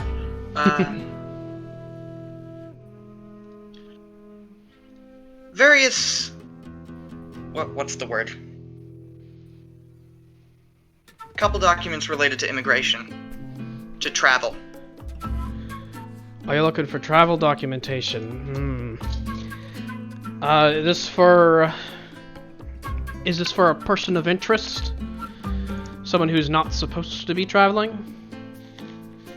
Or is this just someone who doesn't want to go through the usual channels? This I don't know. I do not know. You did not. You didn't ask. Alright, well, Information I couldn't glean. operating under the assumption that it's someone who our great Elven King does not want to be moving out to the country. This was my assumption. He sort of thinks for a moment. I don't think we have someone here with the skill necessary to do international, inter-kingdom travel documents. Specifically, Go ahead. I will tell him the detail, like that. It's one document, which is passage throughout Sundi, and another document indicating entrance into Dullstrand. And as you say Dullstrand, he kind of quirks an ear. Interesting. Well, for the first, getting around Sundi, can probably get you something like that. Probably take 2 or 3 days to get the necessary seals, and we'd have to go out and collect on a couple of favors, but we could probably get you that document. I assume you staying long? In this town, no. Very well. Well, we can have it sent along to Pitchfield, have our contact. When you reach out to him, he'll have it, or we can hold it for you here. Sending it along is... I'm gonna have a little favor to ask of you. I should just note that at the moment I have rather deep pockets. Do you now? He looks you up and down. I never pictured you as the type of having pockets at all. How can you carry anything on that tiny little frame? They're around. Well, What kind of trickster would I be if I didn't have places to hide things on my person? I have plenty of pockets. You know what? I'm not even gonna ask. Tell you what. We can get the document for you.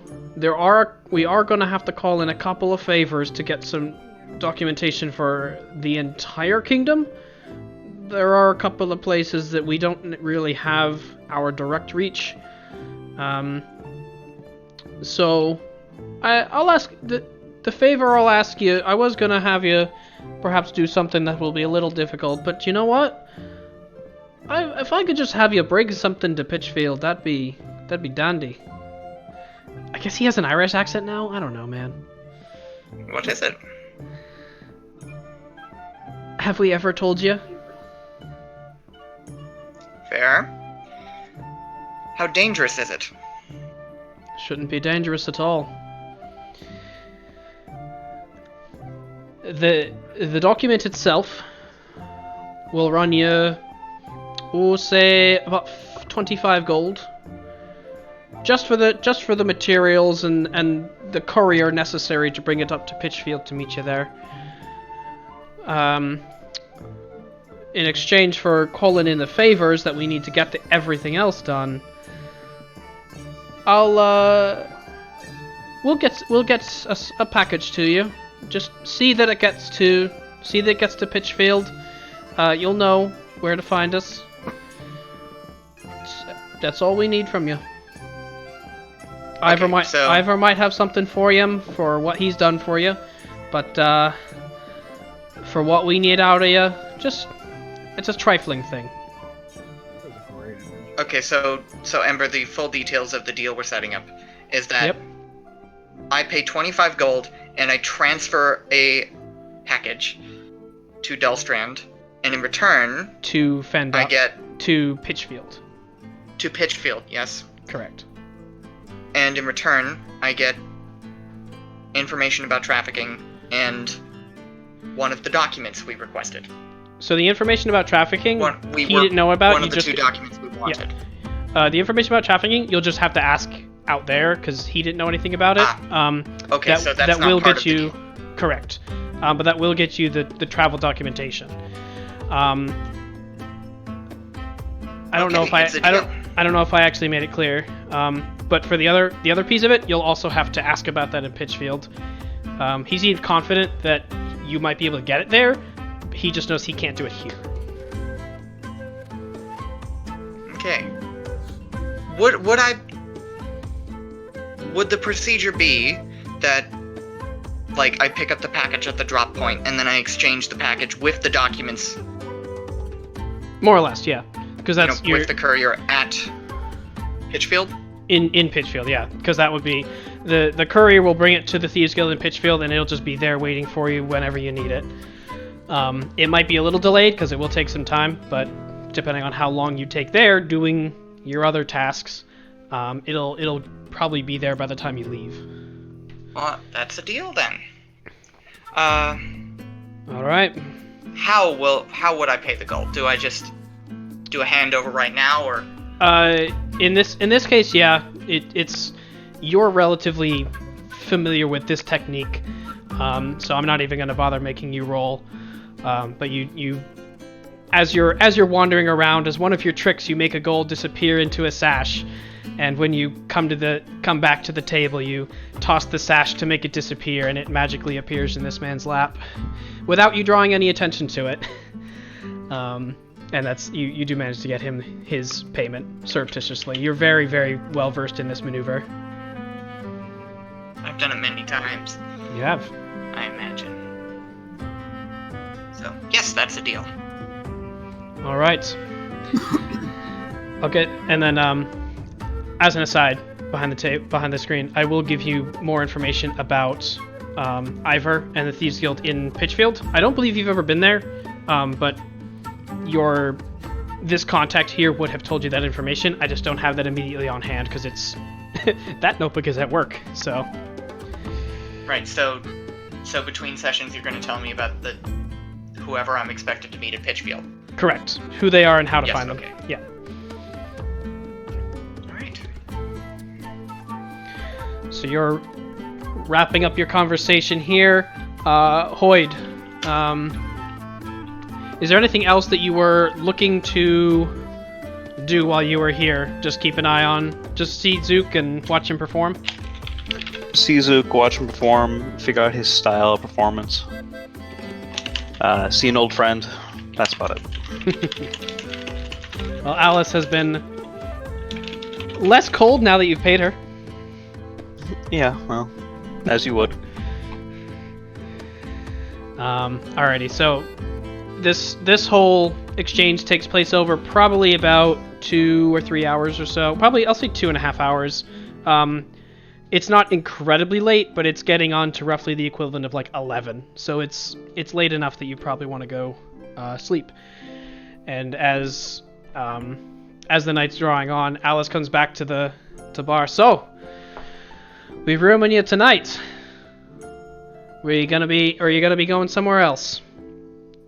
Your friend over there hasn't spoken to me at all, so I imagine you're probably not too keen on leaving him. She's talking to Hoyd or me.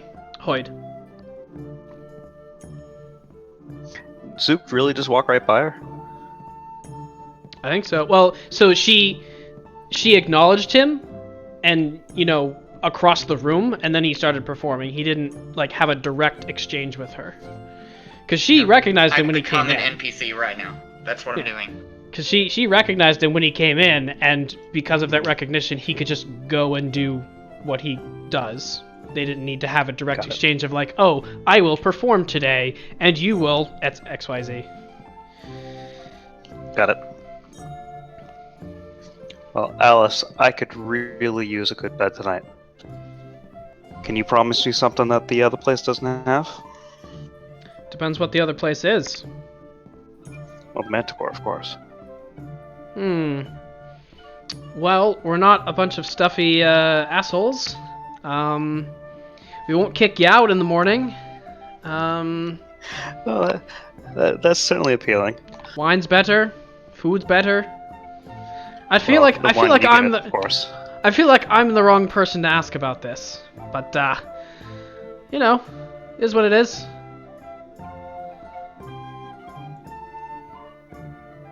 At least here we know how to have some fucking fun. I've got a cough right now. That is true, you do. At this point, unless you've done anything before bed, yes, Prudence, you would have gone to bed. Do I overhear this? It's starting to get near the end of the night. Make a perception check just to see if you happen to overhear over the din. 15. Perception checks. Oop. It's right. It's loud. Okay. Yes, it is. It is quite loud. But you do see that he's over at the bar. You do see that he's talking to her. But none of the flags are raising in your head that you should wander over and try to eavesdrop. So yeah, I assume it's over the wine. Right. So you don't make any particular effort to go in here. So as the evening's drawing to a close, are each of you, I assume, going to be retiring to the Manticore? That's my plan. Yeah, I'm going to politely refuse with Alice. Okay. She says, well, you know where to find us, you know where to find me, and next time, for God's sake, settle your tabs. She waves to Zook on the way out. Hi, Flash! See you next time! See ya! Don't be another 6 months, yeah? You got folks here asking about you. Think you're dead. You too, you. Have a good. You have too, a good you night, half-breed Alice. asshole. God, how long has it been? Almost a have year. Some good stories for you. Well, I'll see about not taking as long. You both better see me next time. For God's sake. Well, So you certainly have some stories for you for later. good. You both. Another question for you. Mm-hmm. What's on the menu for breakfast? Here? Same thing. Same we always got. Ham, eggs, ale.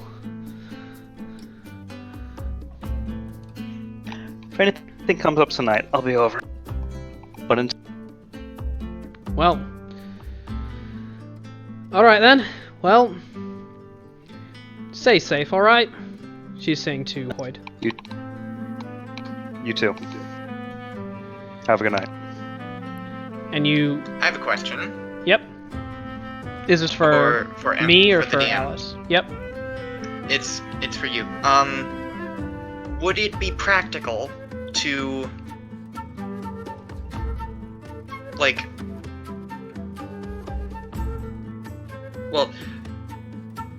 would it be practical to check the drop point tomorrow morning when we're leaving, or is there some kind of time limit? With your understanding, drop points are generally safe, so you can go and, as long as you don't wait a week. But yeah, you can go check the night tomorrow morning, and it should be safe. Okay, I'll pick it up tomorrow morning. So, okay. Hoyd turns. Zook, he joins you at the door, and you both make your way back to the Manticore. It is pretty late at night, but it's still pretty busy outside. Less so, slightly less so than it was before, but it's getting there. Closer to midday in a small town than midnight in a large one. So, make your way back to the Manticore, where Prudence has already gone to bed. Rurik and Shigun, have you stayed up and waited for them? Have you gone up to your rooms?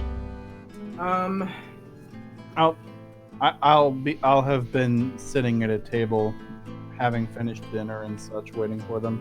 Okay, so it is about 2 hours, 2 or 3 hours, 2.5 hours ish later. So it's quite some time later. I don't believe I've had dinner yet. You have not. Are they still serving? So you walk in with Hoyd, and then Rurik and Shigun, are you both still at the table? Or is one of you downstairs at least? Or are they going to have to find some way of finding you?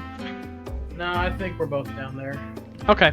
So you go in, you see Rurik and Shigun, they flag you down. And,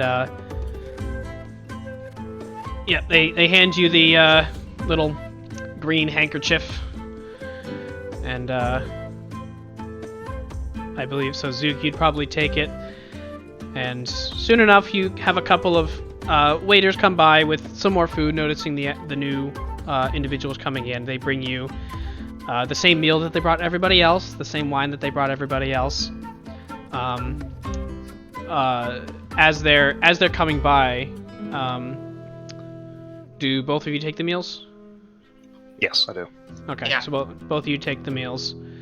And it's very nice. It's not to put down the smaller establishments. It is much nicer than the Hound's House.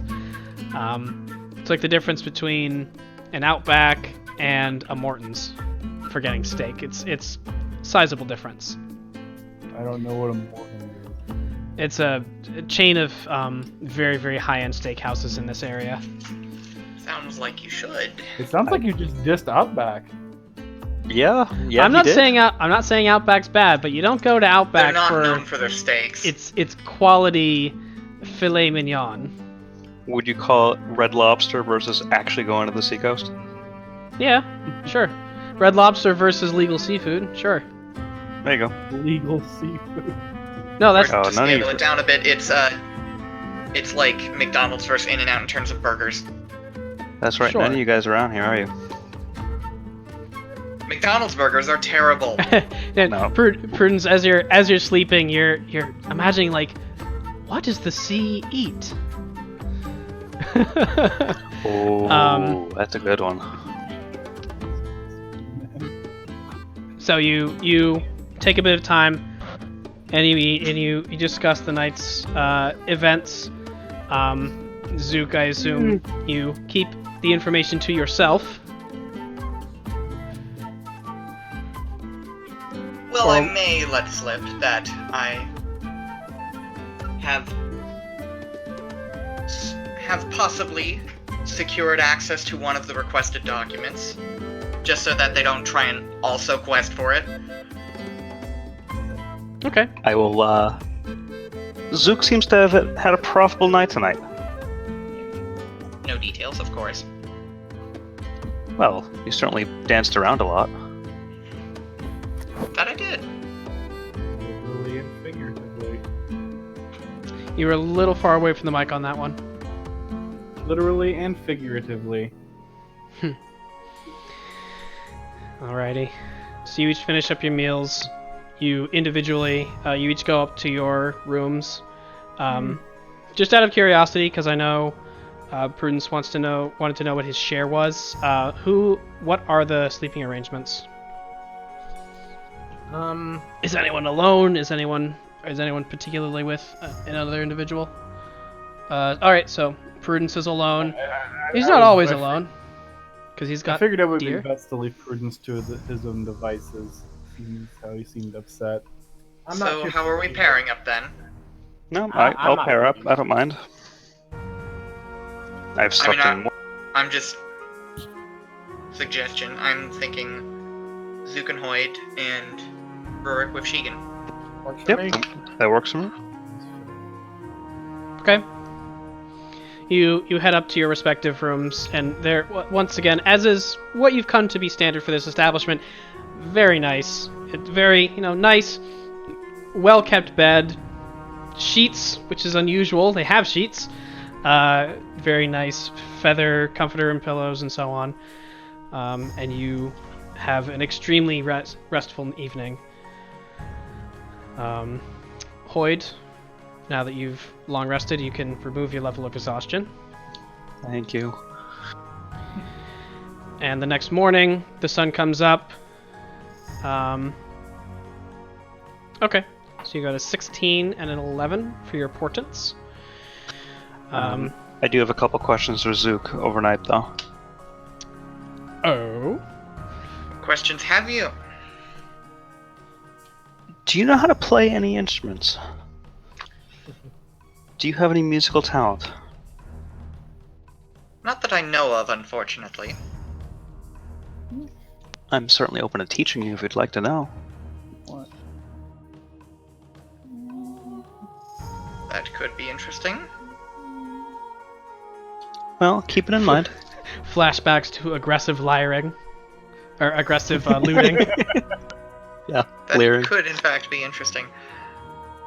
I'll keep an eye out for, if any stores sell instruments. If it's like, oh, I want to play that one. I am looking to replace a lost instrument as well. So, that is on my list of things to do. Well, But for perhaps that tomorrow, could be a bonding a tailor. activity.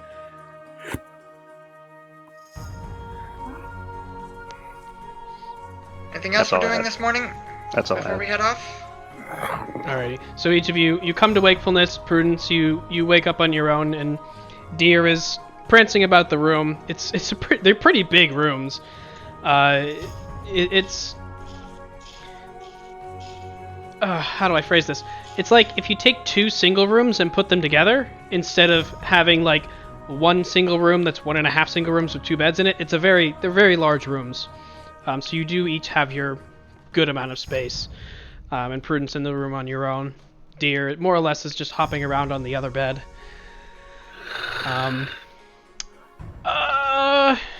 Not quite. If she were parakeet-sized, sure, but ravens are a little bit bigger than parakeets. And by a little bit bigger, I mean a lot bigger. So, unfortunately, not quite big enough for her. She can stretch her wings. She can hop and, yeah, she could probably eat a parakeet. She can certainly stretch her wings and do that little hop with the flutter thing, but to actually fly, she'd hit a wall. And she knows this.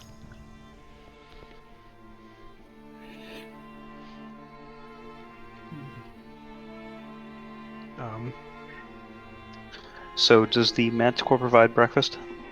It does. Yep. Okay. You make your way down. Each of you in your own time. Once again, you're served the food. They tell you what to eat because it's that type of establishment. You come down. It's very hearty meal. A lot of starches. Very large. You get practically a whole loaf of bread to yourself, sliced. There's tallow. Couple of eggs. It's a very large amount of food. So I plan to get up a little earlier than everybody else. Okay. And as I'm walking toward the common room, I'm gonna knock on everybody's door. Okay. So so you're up and out before everybody else. You do knock on their doors. I don't know. Is anybody sleeping in later than the rest of you? Because at this point, you'd probably all be awake, but just not out of your rooms yet. No, I don't plan to sleep in at all. Okay. I have good reasons not to sleep in. All right. So you each individually hear the knock on your door. With a sing-song, "Good morning." This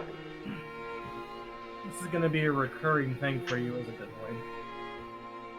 What makes you say that? I think he's delightful. You would say that, wouldn't you? Alrighty. So Prudence doesn't open the door. He's busy preparing his spells for the day. You do hear a do you have Deer make a does she make a sound back in response, or does she say something in response? I feel like she would.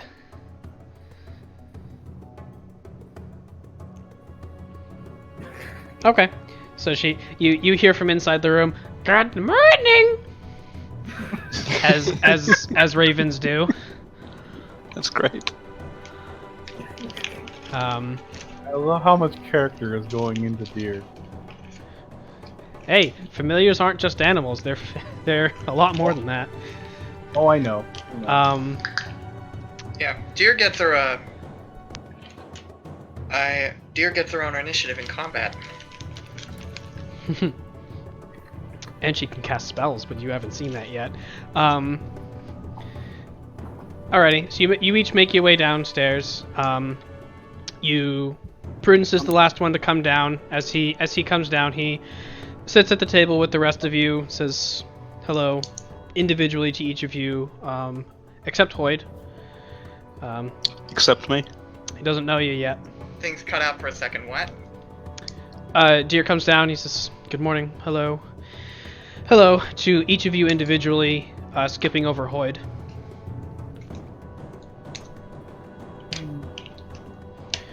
I take offense of this and sit right next to Prudence.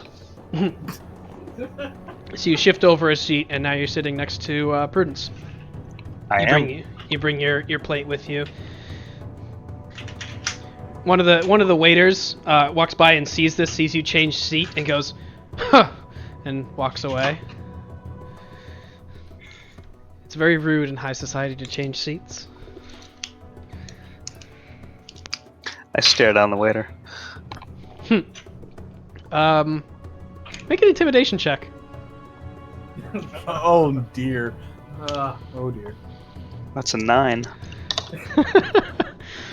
So as he's yeah, so as he's walking away, you give him a bit of a glare, and he looks over his shoulder and sticks up his nose again and continues walking out.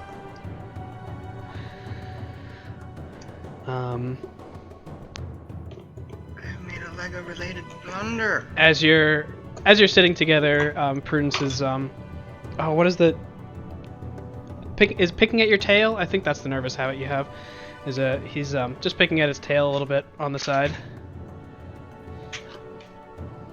That's it. I do remember. That was the very first session. Look at me go. Alrighty. Prudence is a tiefling, right? Correct. But he... What color are you? Prudence... I never got that. Like olive, like dark olive skin. More or less human-like appearance. With the exception of, the vaguely... fiendish, just really vaguely fiendish facial structure and the horns, as you do. But more or less generally human in appearance. Ooh, there's an image. Let me go get that. There you go. Oh, well, that doesn't help. It's not a picture. It's a picture. It's a picture as words. It's a picture of text. Great, thanks. Yeah. And as you guys are having this, Deer is flittering about to the other tables. There are no other patrons up at this time, so Deer is kind of fluttering between the different tables. It's almost enough room for her to fly, but just not quite. She does do a little bit of a glide from one end of the room to the other. The concierge at the desk is the same concierge as the previous evening, and he hooks his thumbs into his vest again and just kind of watches her with his eyes with just a look of general concern on his face.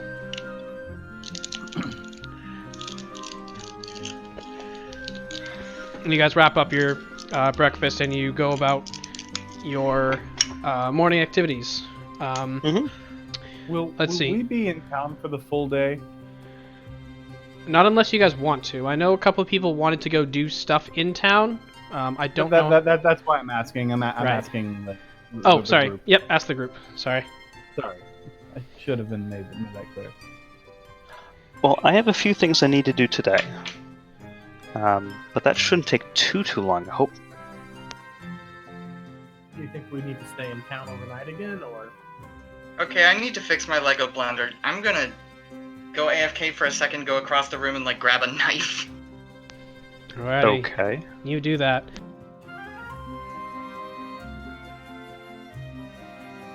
We could do that. If we stayed another night, I could certainly perform. I'm feeling much better today. Prudence, just we Glad to should hear work you're feeling better. for money. I'm amazed that Remover Money's can't, always like, useful. handle this.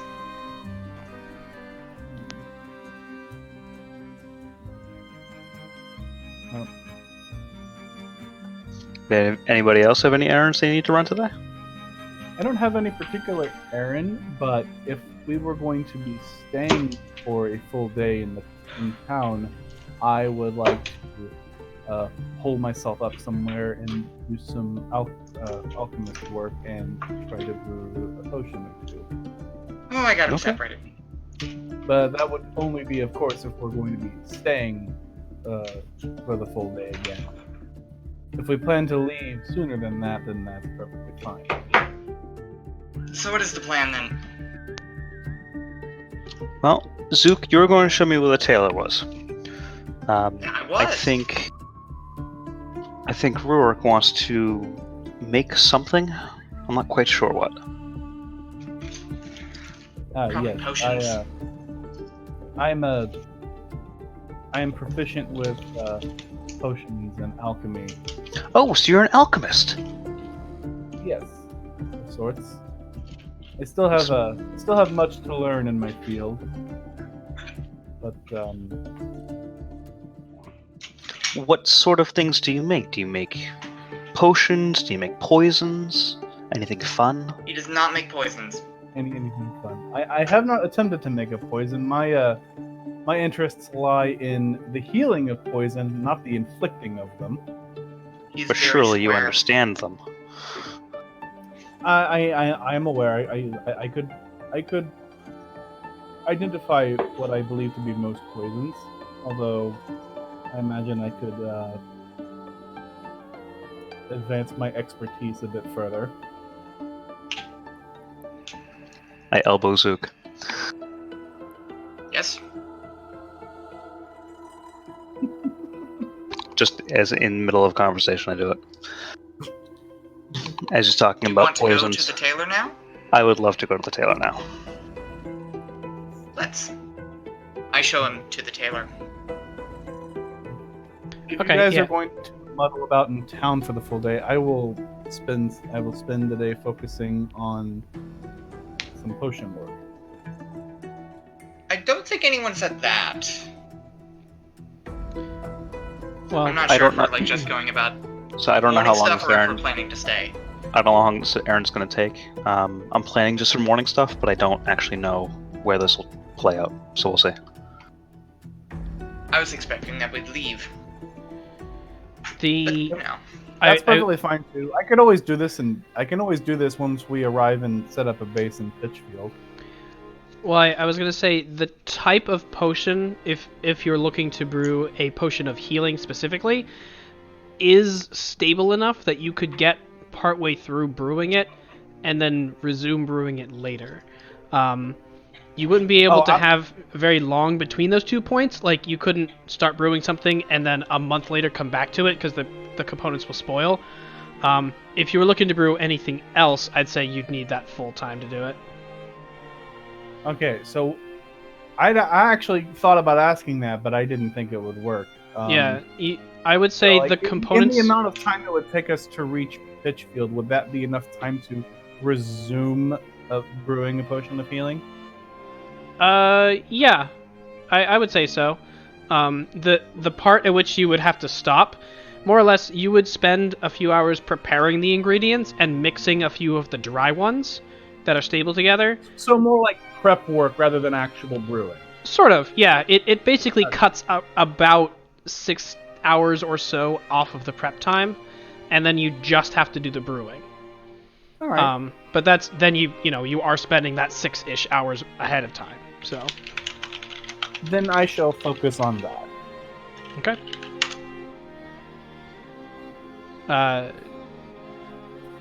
Do you... Prudence, did you have any work in mind?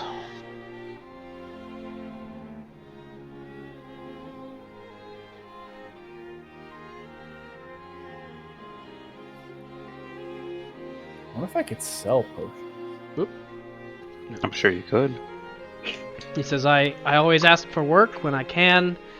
I didn't have anything in particular in mind. Okay, then we can probably make this a quick trip if you want.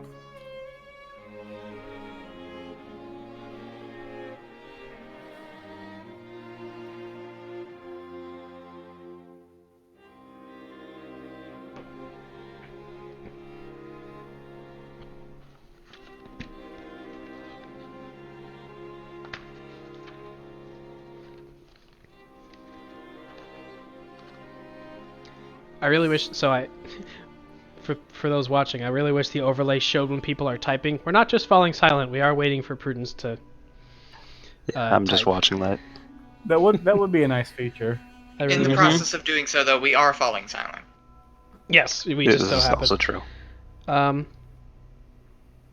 Okay, so Prudence. Okay. I usually look to the richer folk in town, and I like to offer short-term tutoring. Perhaps he does a little cantrip, some kind of arcana.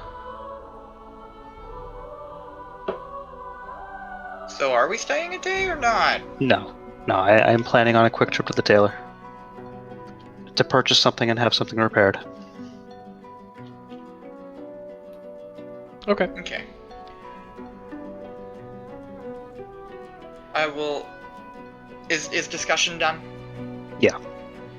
Okay. I will show Hoy to the tailor and then head to the drop point. Okay, so it's not incredibly far. Maybe 5 minutes. It's right around the corner, more or less, from the Manticore, to the tailor shop. And you get to the tailor's, and Zook leaves to go do his other thing. I just want to clarify for the rest.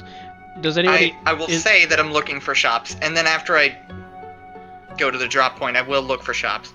Okay. Just look around. Just for clarification for the rest of the group, Rurik, Shigun, Prudence, is there anything, knowing now that it's hopefully going to be a short trip, is there anything that you guys would like to do in the morning before you guys depart town? I'm trying to think. I don't think so. Nothing comes to mind. Okay. So Prudence, you look for work. I will say to turn down the music a hair because I can't hear myself think. There. That's better. So Prudence, just because I know it's going to be a fairly lengthy scene with Hoyden and Zook. Prudence, go ahead and make an investigation check for me.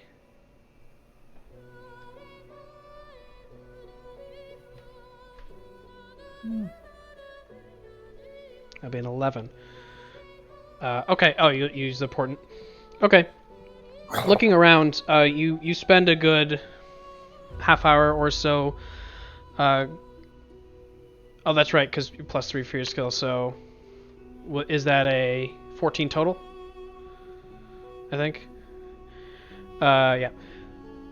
So yeah, it takes you about half an hour or so. You look around to the various. You sort of peer into locations that look higher class, areas that might need your specific area of expertise. Talk to a couple of bookshop owners, see if they're looking for something in particular. And there are actually a couple of bookshop, magic components, general history locations that are looking for specific volumes. I'm just trying to think about the type of work that you'd be able to complete in a very short amount of time. Okay, yeah, so you go to each of these and say, I'm an expert on general and magical knowledge. And there are a couple of That's right, you can. So, uh, as you come to these bookshop owners, I'll say there's two of. Oh, I'll actually roll for it. Yeah, there's two owners of various either light magic stores that have components and so on, and there's one just a general history bookshop that they're looking for they're each looking for one particular volume, two separate books. The mild arcana shop is looking for a specific spell book, a spell book owned by that is rumored to have been owned by Mordenkainen, who the archmage, basically the wizard of this campaign setting. They've been looking for something along those lines for a long time. Mordenkainen's had a very lucrative and illustrious career. He must have left something behind, but they haven't been able to get their hands on it. The other shop is looking for. I gotta consult my dictionary here. Not dictionary. The little campaign manual I have from first edition. They're looking for records of a signet ring that was okay.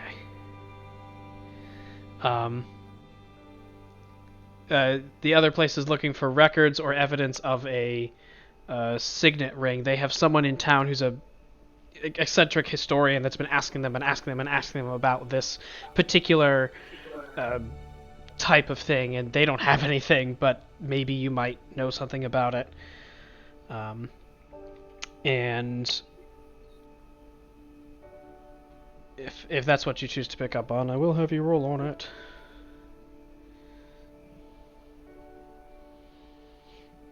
So at the Arcana shop, your eyes wide. Your stance doesn't change. Your face doesn't change. Your just eyes open just a little bit wider, and you don't say anything to them.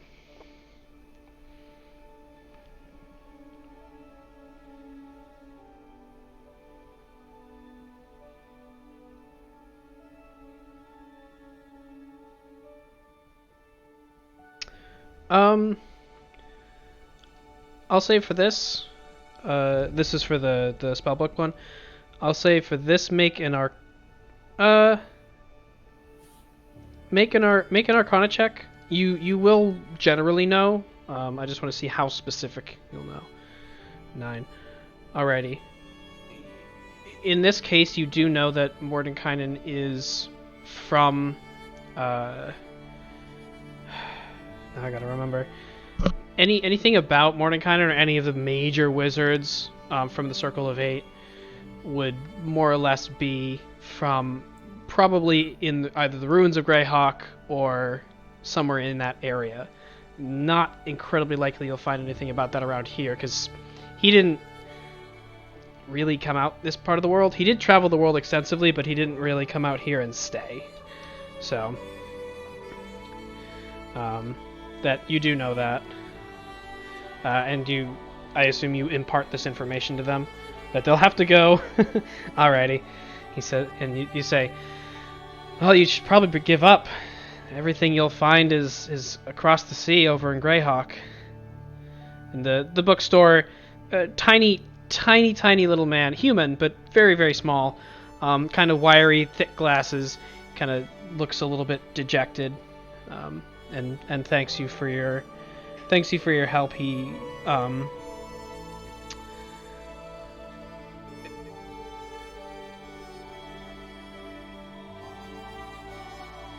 sorry, I cut out there for a second. He goes to reach under the counter, and you put a hand up and don't accept their money.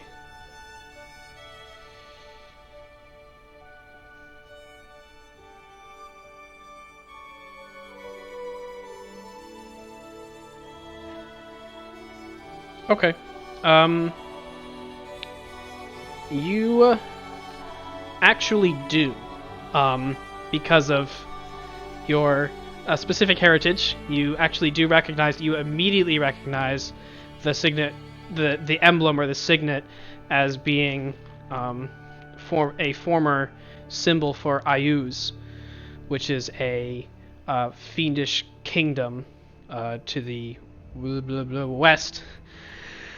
And information about Ayuz is relatively easy to come by, but actual evidence about specific artifacts from that region, or specific things owned by or supposedly owned by Ayuz himself, are very hard to come by. Yes. Yeah, Ayuz is responsible for starting the Greyhawk Wars. So you actually know quite a bit on this particular topic. I will say make a history check, just to see if you might be able to point them in the right direction to get more information about this specific object. Okay. And you do ask, you ask who wants to know. He says, the bookstore owner, well, there's a kind of a weird mage just outside of town. Name of now I gotta look at my list because I actually, believe it or not, this is a real thing. Name of Dazul. It doesn't come around here often, but when he does, that is the only thing he asks about.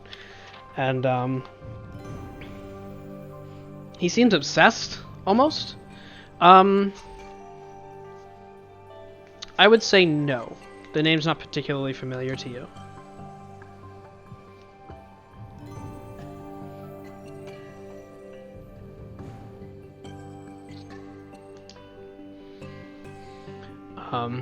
But yeah, just go out of town to the south. He's got a hut. It's a little weird. The bookshop owner takes a very close look at you. Don't know how well he'll take kindly to you, but you seem to know your stuff. You might be able to perhaps aid him so he'll stop coming in and bothering me.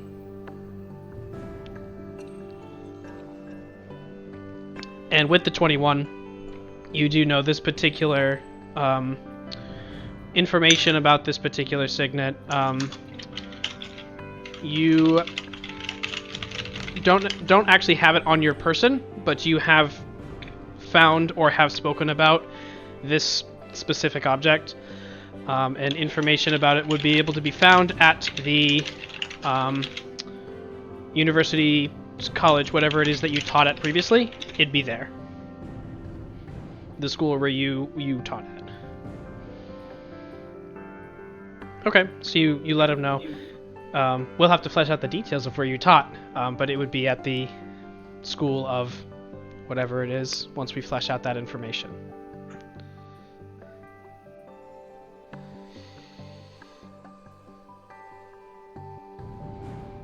And the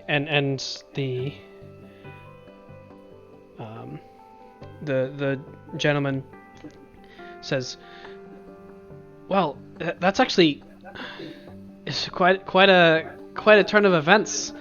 So actually, if you see anything around here that you like, just feel free to take it. It's the least I can do. If you're not around when Dazul comes back next, at least I can tell him somewhere to go, so I don't have to worry about him." Okay. Is there anything specific you're looking for?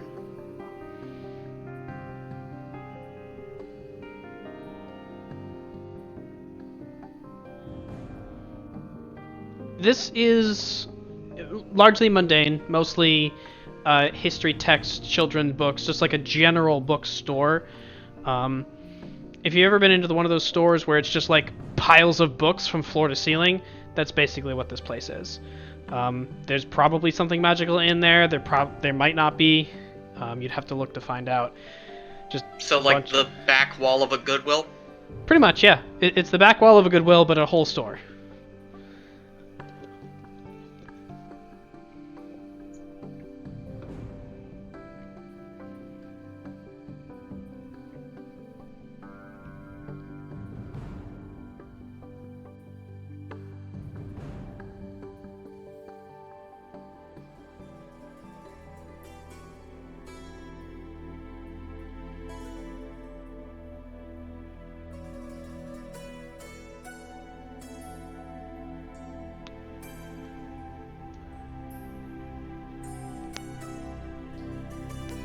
Okay. Just make a quick investigation check.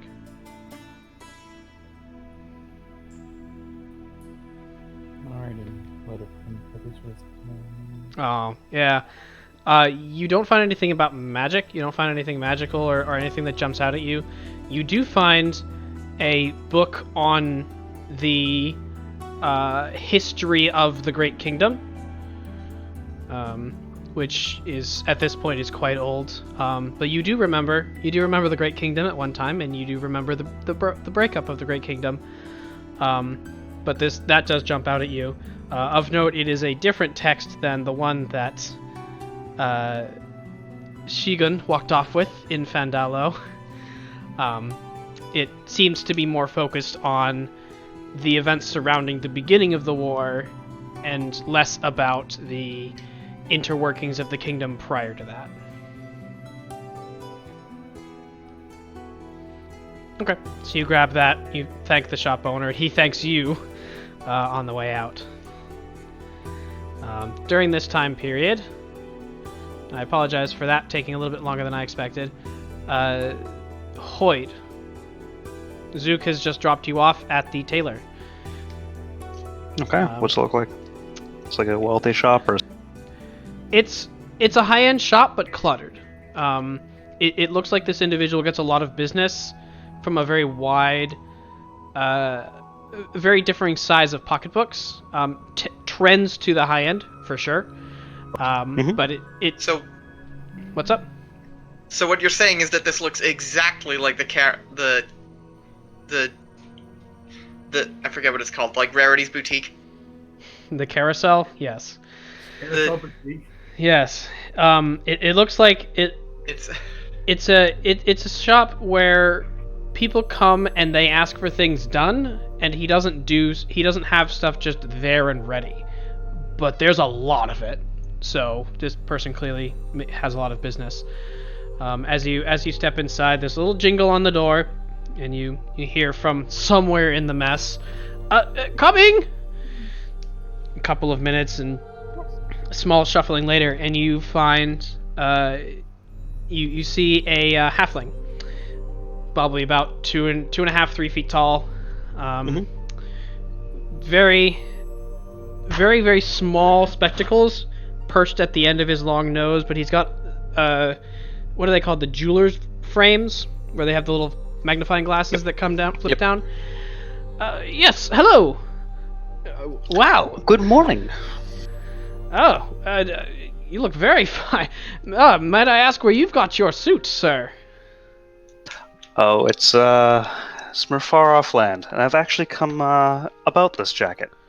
Have you now? Oh, I don't know what else I can do to improve it, but let's see what you have in mind, and I'll tell you if I think it's normal. Would you mind fixing this? As I poke my finger through the hole in it. That's right. It's a shame to have happened to it.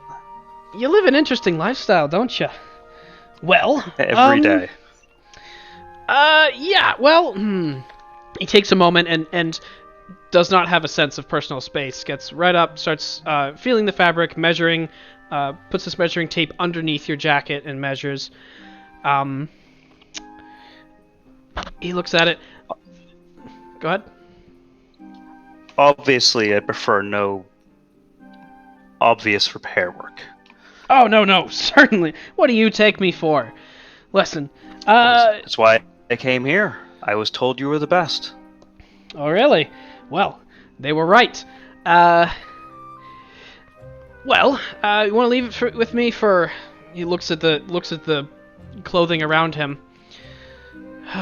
Something like this probably take 3 or 4 days just to work its way through my queue.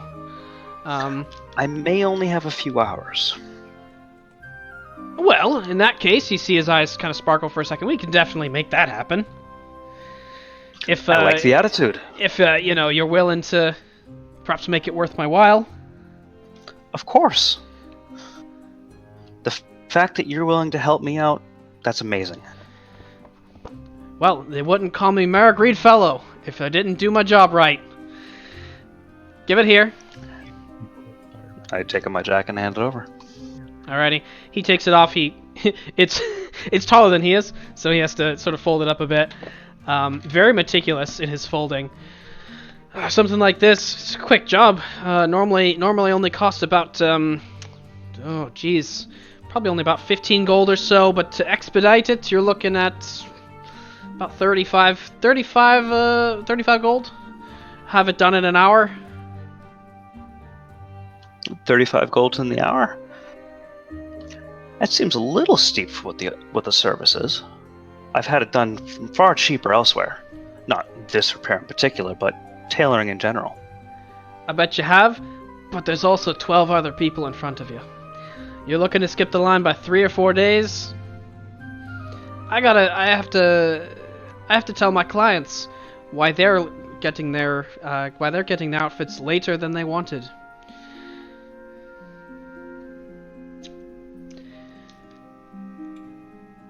Is there anything I could do to help you out on this?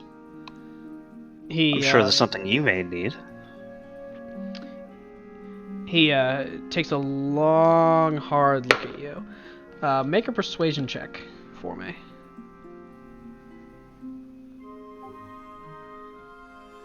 Hello? That is a 19. Hi, Zook. I'll be right with you. No, it's my internet's messing up. Ah, okay. Did I miss anything? Did you walk in the shop? No. Then, Okay, I rolled 19. So I Okay. didn't miss it. Yeah, so you very respectfully, with your knowledge and understanding of halfling culture, what litter there is, you do lean back a little bit. You give him a little bit of space and make him feel larger than he is. And he thinks for a moment. Well, things have been getting a little bit dicey lately with my supply of gold thread.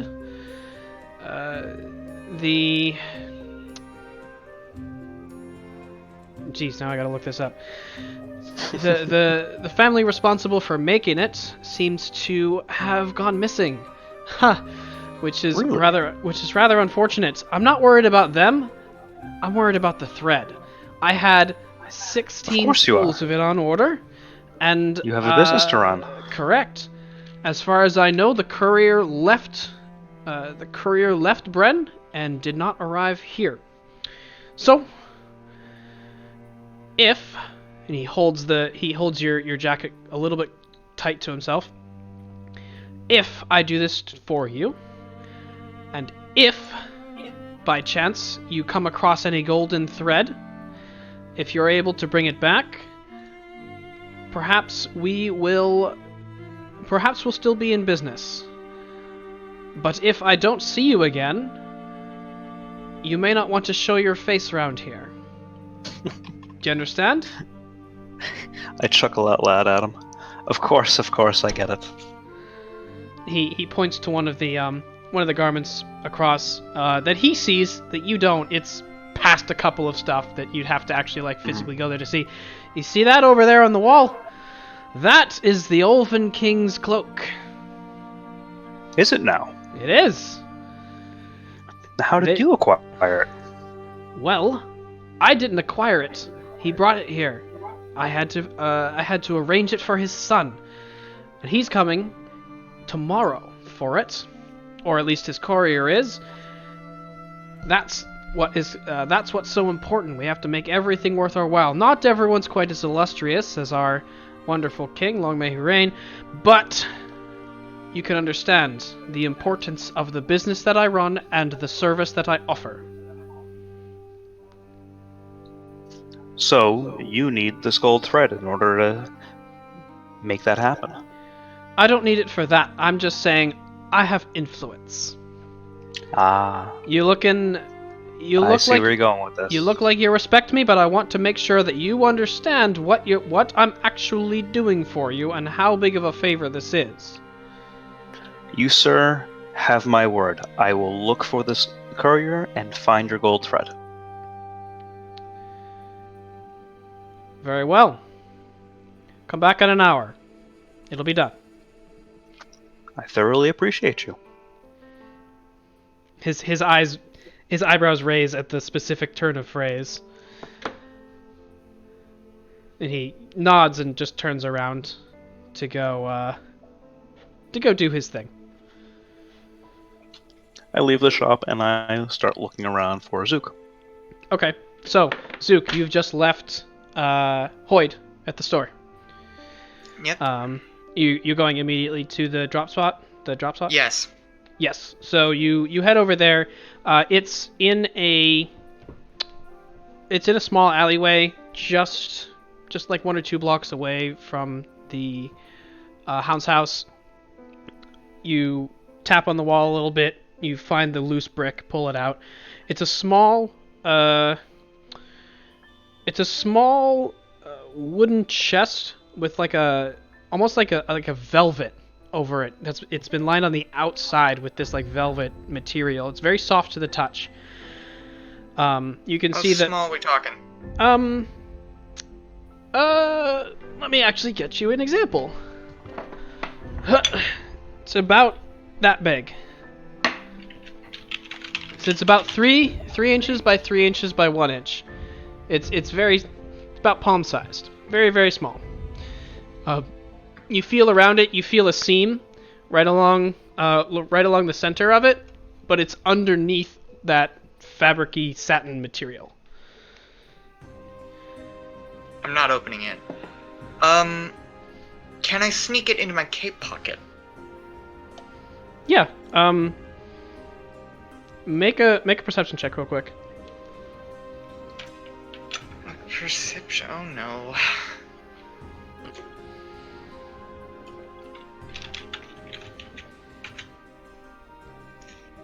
Okay.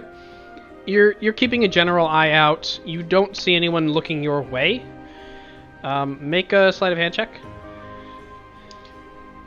This just modifies the DC of the sleight of hand check. Oh man. What is it with you today in the 9s? It goes into your pocket. Nobody catches you on it or anything. Nobody stops and stares at you while you're doing it. That you can see. But it is now inside. I believe, if I recall correctly, we were talking. You have a pocket on the inside and a pocket on the outside, right? I think how we set it up. I forget. I think I proposed the idea that it's one pocket that you can access from both ends. But we might have canned that. I'm not sure. I remember I gave you a price for how much that would be, which was more than you had at the time. But perhaps the tailor might be able to help you on that. But for now, it's in your inside. It's in your inside pocket. Okay, yeah, it's 2 pockets, so it's in the inside pocket, which is the pocket on the black side. Because I've not inverted it at any point. Okay. And you have the... It's green, right? I think? Or is it red? The cape? Yeah. One side's black, one side's red. Red, that's what it... And is the red side out or in? The red side's out. Red side's out. Okay, so it's in the black side. Okay. And then you said that you were actually going to go look for shops of some kind? Yep, I'm gonna look around, browse. Okay. Is there anything in particular you're looking for, or are you just killing time? No, I'm just looking to see what's available. Okay, yeah, Nothing in particular. I mean, you've been around this I town. already did my shopping. Yeah. You've been around this town. You generally know where pretty much everything that you would probably look for. If there's anything out of the ordinary, you'd probably have to find it. But, food, clothing, very, very, very low-grade magical items or potions. You more or less know where to find those things. What stores are available beyond that? There are a couple of blacksmiths, there are a couple of cobblers, there are a couple of carpenters, things like that. More or less what you'd find in a small town. It's about 1,000, so it's not tiny, but it's not big, but... Is there anything analogous to, a hardware store or like a general store, a pawn shop? Yeah. There are several. Particularly on the side of the town that's toward Bren, that's on the other side. There's a very large amount of like consignments and people hawking various things on that side. Yeah. Anything particularly interesting being advertised? Make an investigation check. Just with the limited amount of time that you have. You know, being advertised. I'm not Yep. Yeah. You just like going casually into walking. any stores. But this is still a little bit of investigation. 11. Nothing amazing catches your eye that you believe the shopkeep, right? There are a couple of people that are advertising like rare and unusual jewelry and gifts from the far west and, pearls from the vast swamp, things like that. But nothing seems to strike you as particularly, what's the word I'm looking for? Believably interesting? Authentic. That's the word I was looking Authentic. for. There are a couple of shops that you do recognize as having generally honest shopkeepers. You've been in there before, but there's no, unless you're looking for a specific item, there isn't anything major that jumps out at you.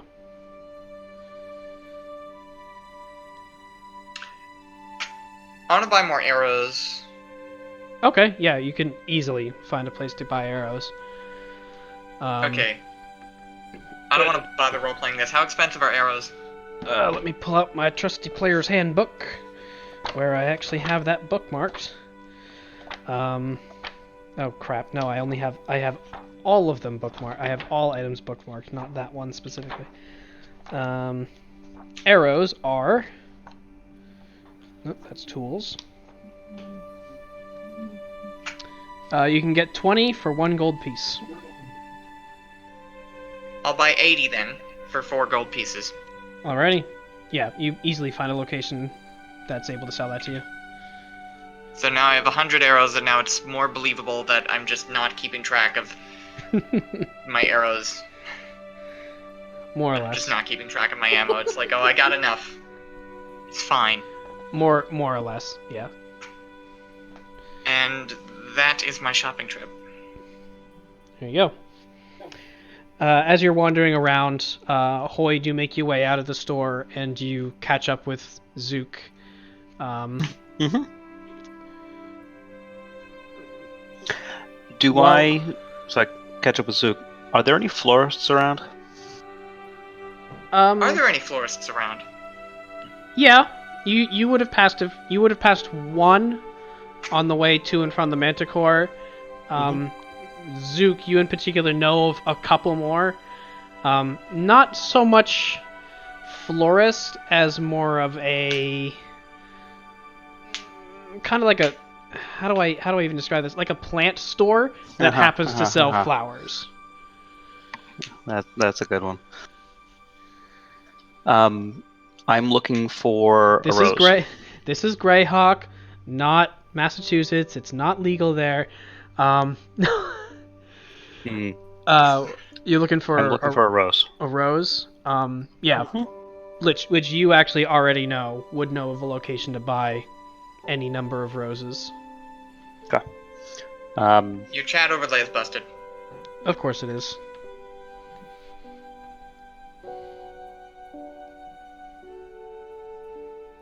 Is the shop just sort of out in the open? Is it tucked in? There's a right by the Manticore. There's a like a stall almost. Like the tent goes out in the morning and it comes back in the evening.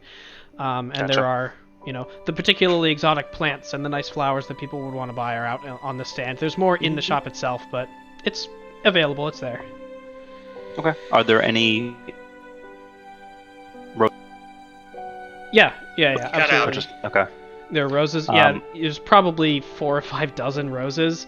It's excellent. fairly popular. Like you see a couple of people walking on their way out of town, just fling some money at them and grab a bunch of roses. Like this is, the airport. I forgot to get my wife something, so I'm gonna buy something right now. Type of Excellent. That's type exactly of what I was establishment. hoping for. So I'm going to walk up and I'm going to try to nick a single rose. Okay. Make a sleight of hand check. I'm not following him. I'm trying to steal a single rose. I have purposes for it.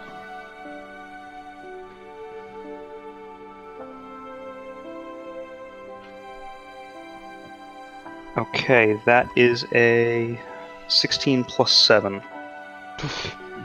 Yeah, I think. Yeah, you watch as a group of fairly rowdy individuals carrying.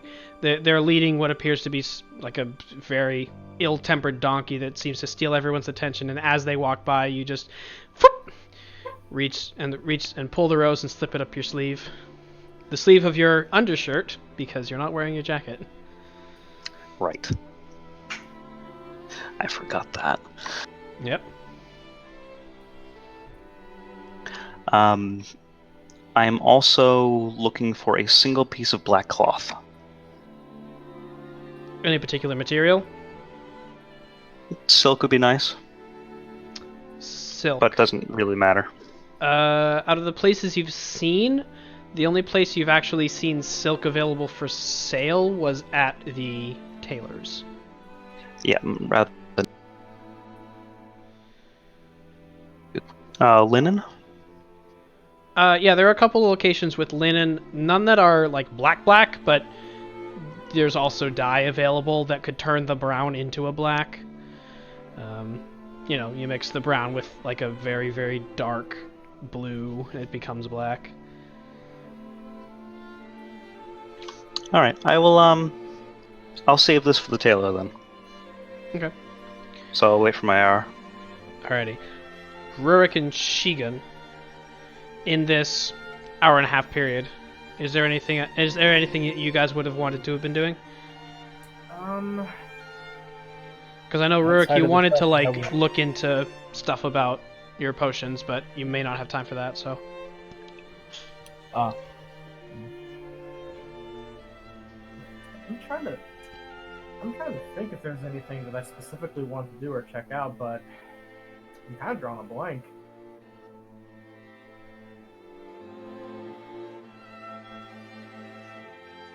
While I'm waiting for my tailor to be done, Yeah. I'm gonna write a small note on a piece of parchment too. Okay. You can. Yeah, I suppose a company wouldn't you be a have bad idea, parchments. but give you something to do. I think we can springboard off that. Alrighty. So you two follow along with Prudence, occasionally keeping Deer busy while Prudence is talking, because she gets bored very easily. The shop owner who was looking for the spell book in particular saw Deer and saw Deer's relationship to Prudence and very begrudgingly let her in.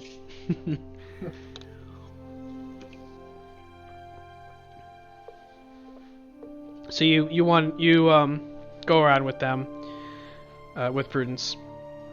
Is there anything that you would be looking for in these locations, or is it just you went along and were muscled to make sure he didn't get hurt? Well,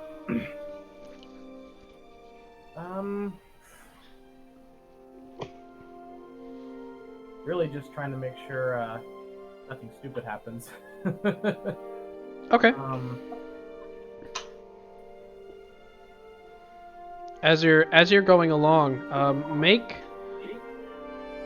I'll say, yeah, both of you, Rurik and Shigun, because you'd both be sort of keeping an eye out. Make perception checks for me, please.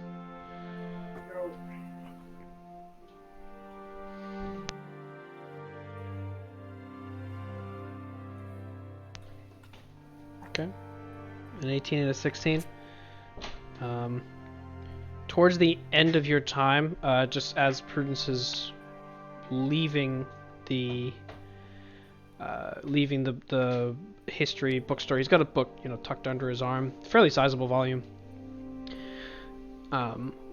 Actually, both of you hear a child wandering, just sort of in some direction down the street.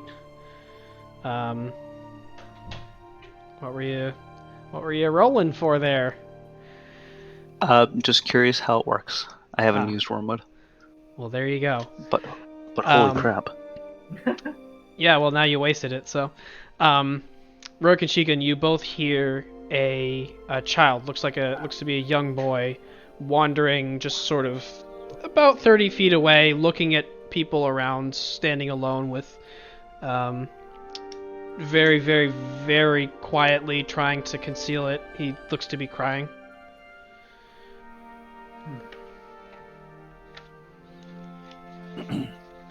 I'm going to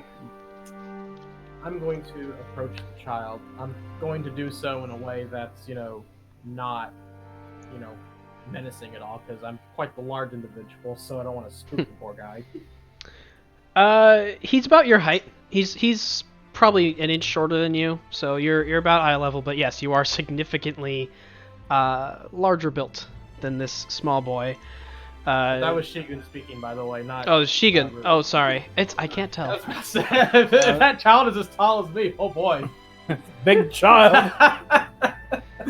Alrighty. Yeah, so Shigun, you make your way it's over. a half-orc baby. Yeah. It's surprise. Dragons have babies too. No, it's you approach this child and he's looking around. He doesn't look in your direction directly for a bit. You get a little bit closer. He's very young, looks to be about 7, maybe 8 years old. Very ruddy hair, very messy, kind of dirt smeared across one cheek. And as you approach, he looks up to you. He looks up to you. Oh, hi. Are you a knight? I am, yes. Are you okay, Wow. young lad? Wow, maybe a knight. Wow, I don't know where I am. I ran away. I started chasing a rat away from my parents, and I got lost, and I don't know where I am anymore. I don't know if maybe you can help me find them. I think maybe we can do that. Do you live in this town? Am I anywhere nearby? At this point, yeah, this is all happening the next street over from the Manticore, so you'd be wandering in this direction. You'd probably see Prudence standing alone, and you'd come across him. And as you two approach, he kind of nods in the direction of where Shigun is, and you both turn and you see this going on. Is this kid a guild member?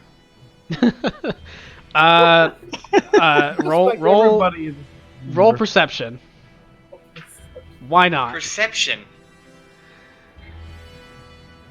And as this is going on, Why? you have no idea. It is a big child. It is a child. And we are actually starting to run up against the end of our time. So on that note, it is mid-morning or so. You guys are in the town of Ninevek, and you've just run into a small boy. So I will. So like everyone's here in this area? Yeah, you're more or less together. Shigun is up talking to the child, but everybody else is sort of clustered about 30 feet away, staring intently, making him feel very intimidated. No. So I think we'll actually pick up here. Well, I mean, a clown did just show up, so. More or less. He hasn't seen you yet, but we'll see. He'll see me. Yeah. So That's yeah, we'll pick up here in 2 weeks. That will be the. Oops, that's not the window I was trying to pull up. That will be February 6th on that Thursday. So the next Monday game, I'm running a concurrent campaign with the Monday group. The next game is on the 27th. So, thank you everybody for coming and playing. Thank you everybody for watching, and we will see you in a few weeks. Okay. Huzzah!